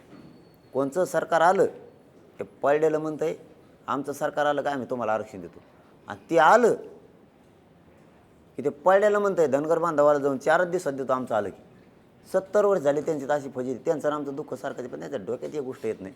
या राज्यात सगळ्यात मोठी जात मराठ्यांची, त्यानंतर धनगर बांधवाची. आम्ही दोघं जरी एक आलो तर मग तुमचं काय होईल, तुम्ही काय करता आमचं. पण असं काही नवं समीकरण, म्हणजे पूर्वी एक माधव समीकरण येऊन गेलेलं भाजपाचं, तुमच्या डोक्यात असं काही समीकरण आहे का? आत्ताच तुम्ही बोललात की मराठा समाज, धनगर समाज दोघांशी सरकार प्रतारणा करताय, राजकारणी. मग सत्तेत बसणारे चेहरे कोणतेही असो, राजकीय पक्ष कोणतेही असो, नावं बदलतात, मात्र फसवणूक तीच असते. या 2 समाजांना एकत्र आणण्याचा काही प्रयत्न सुरू आहे का? नाही, मनात काय नाही, पण भविष्यात काय होईल सांगता येणार नाही. कारण दोघांचं दुःख सारखंच आहे आमचं. सारखंच म्हणजे आमच्या दोघांची फसवणूक केली जाते, आमच्या दोघांचा पूर्ण उपयोग केला जातो आणि आमच्या दोन्ही जातीवर जाणून बुजून अन्याय केला जातो. त्यांचं तर घटनेत आरक्षण आहे. त्यांनी स्वतः मला व्यासपीठावर आणून दाखवलं. त्यांची एक मोठं शिष्टमंडळ माझ्याकडे आलं होतं. त्यांनी दाखवलं आमचं घटनेत असून नाही आहे. अहो साहेब, हे कसं होऊ शकतं? एका जातीवर तुम्ही कसा अन्याय करू शकता? असा उद्या काही होऊ शकतं, त्याचं काही सांगतात नाही. तुमचं काही होऊ शकतं तर आमचं व्हाय ना काय मग. झरंगीजी, सदावर्तेंसारखे नेते तुमच्या आंदोलनावरती आरोप करतात. या आंदोलनामागे काही अदृश्य हात आहेत आणि ते थेट पवारांकडे बोट दाखवतात. त्याला तुम्ही उत्तर कसं द्याल? खरंच कोणता अदृश्य हात तुमच्या आंदोलनामागे आहे का? नाही नाही, अदृश्य काय नाही, अदृश्य हात एकच आहे. पण ते पवारांचं थेट नाव घेत आहेत, ते PC घेतात, पत्रकार परिषद घेतात आणि थेट पवारांचा हात आहे याच्यामध्ये. आता समोरच्याने काय घ्यायचं तेव्हा त्याचा प्रश्न नाही, पण अदृश्य एकच हात आहे याच्यात, तेव्हा म्हणजे सामान्य मराठ्याचं. यातन पाय फेन याच्यात काही नाही, त्यांना आम्ही येऊन देत नसतो. सगळे आंदोलनात आले, आंदोलकाचं त्याचा आलेल्या माणसाचा सन्मान करणं हे काम असतं आणि आम्ही त्या संस्कृतीत मोडतो. त्याचं कोण आला नाही असा नाही. जे कधीच सामाजिक चळवळीला पाठिंबा देत नाहीत ते सुद्धा त्या व्यासपीठावर हजर होते. त्यामुळे आम्ही येणाऱ्यांचा प्रत्येकाचा सन्मान केलेला आहे. पण मागणी आणि विचार आणि निर्णय हे आमचा आणि आमच्या समाजाचाच आहे. बाकीच्याला ढवळाढवळ करीत नाही, ते आमच्या लफड्यात पडत बी नाही. कारण आम्ही सोडित नाहीत मध्ये आला मनोजराव, विनाकारण. हा पुढारी न्यूजचा ओपन फोरम आहे, आता तरी सांगा. त्यांनी सांगितलं सदावर्ते म्हणतात तुमच्या मागे पवारांचा अदृश्य हात आहे, तुम्ही म्हणता नाही. विश्वास ठेवतो? हो, नाही सदावर्तेंमागे कुणाचा हात आहे?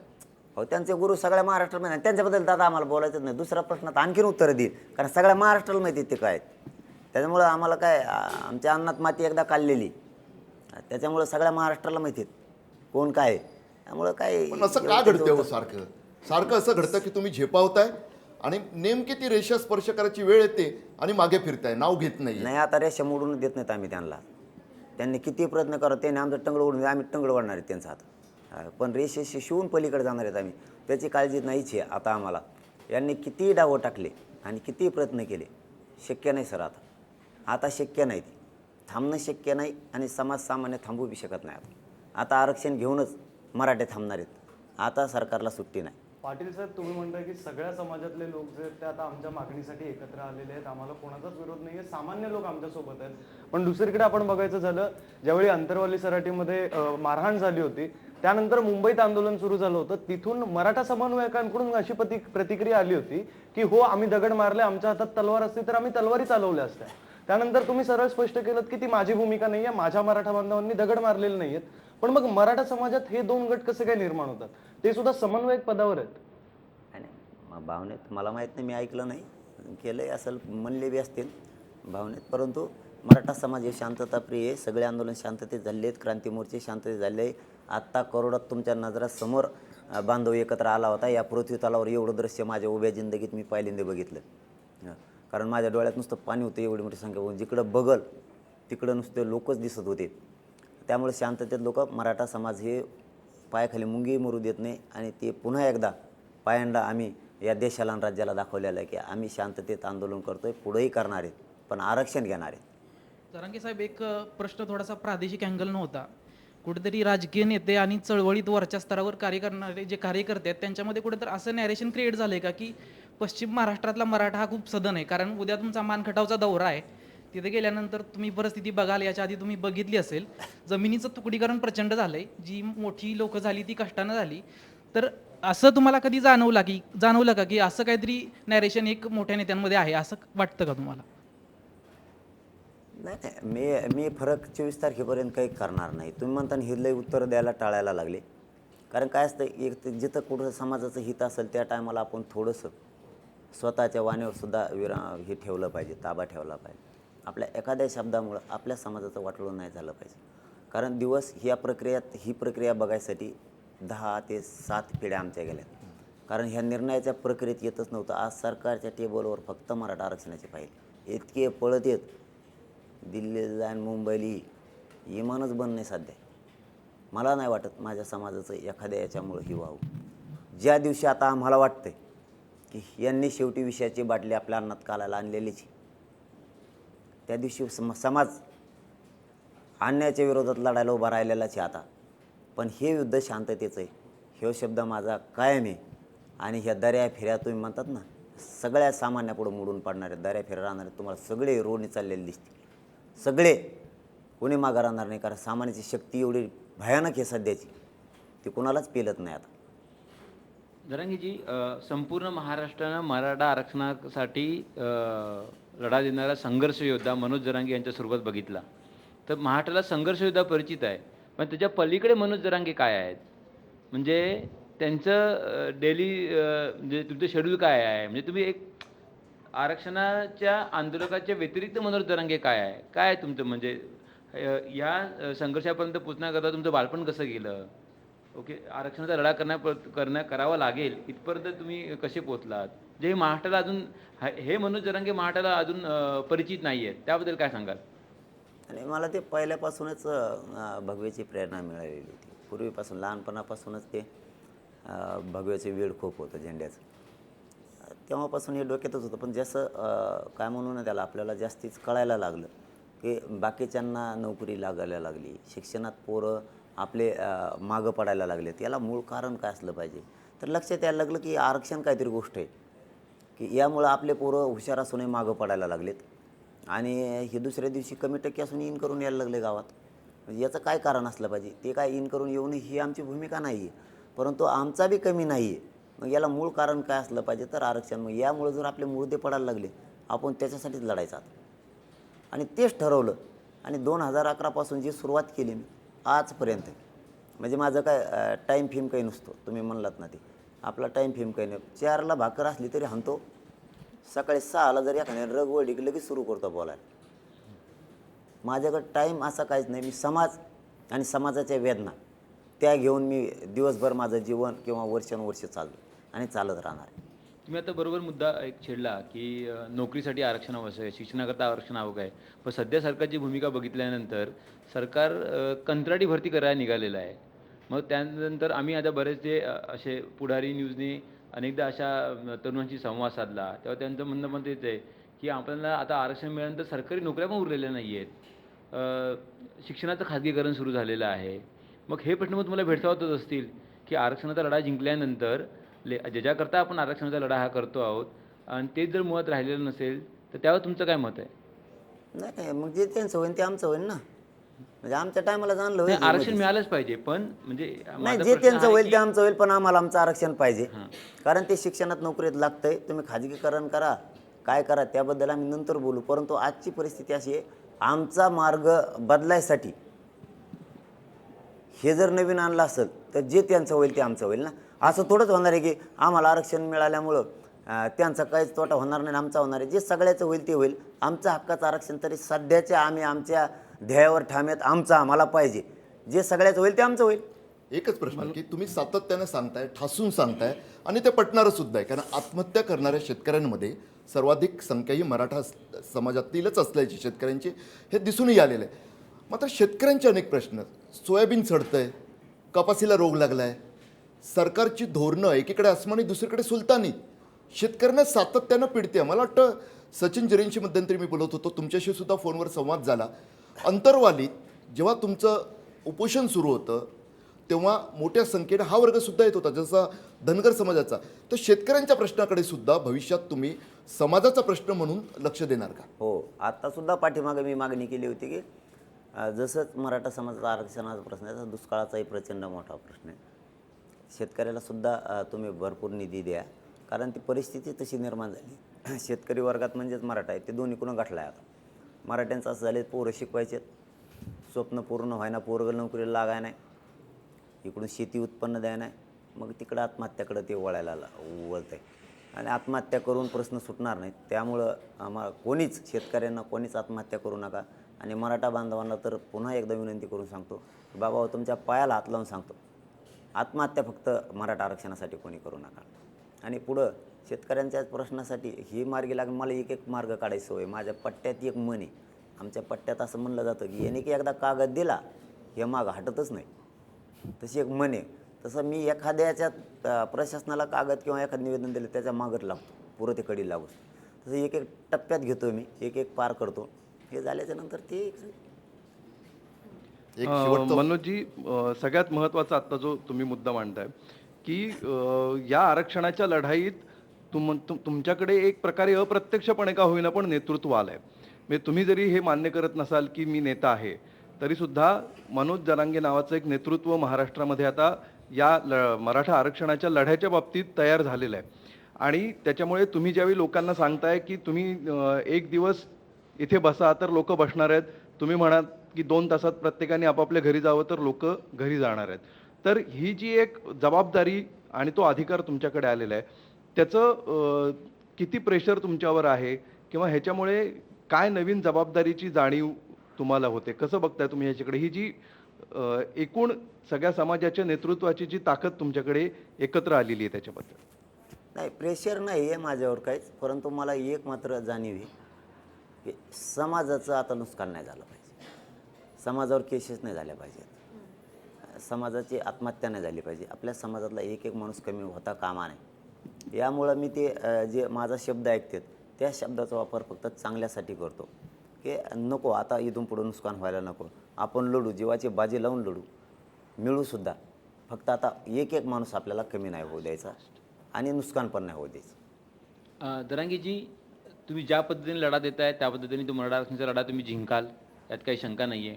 पण आरक्षणाचा लढा जिंकल्यानंतर पुढे काय, म्हणजे अमोलच्या प्रश्नाला जोडून पुढे काय? हा लढा तुम्ही जिंकलात, तुमच्या अजून काही तुमचे पुढचे काही ध्येय आहेत का की याकरता मला लढा दिला पाहिजे, याकरता लढा दिला पाहिजे?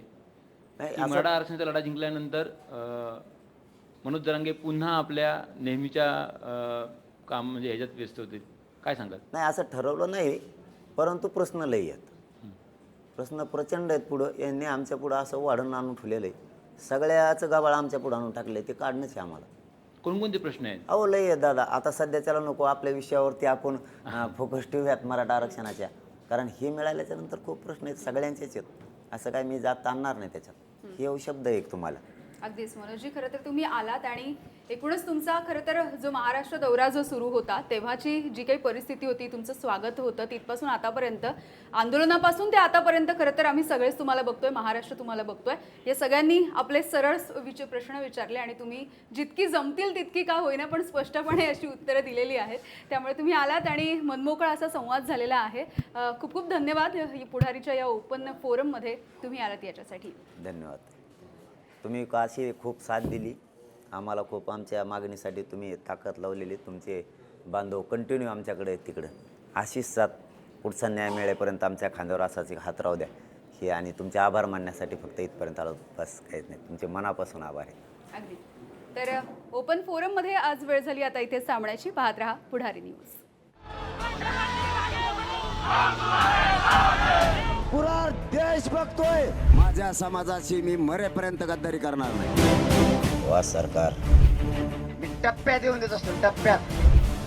पाहून जाऊ द्या आरक्षण आता.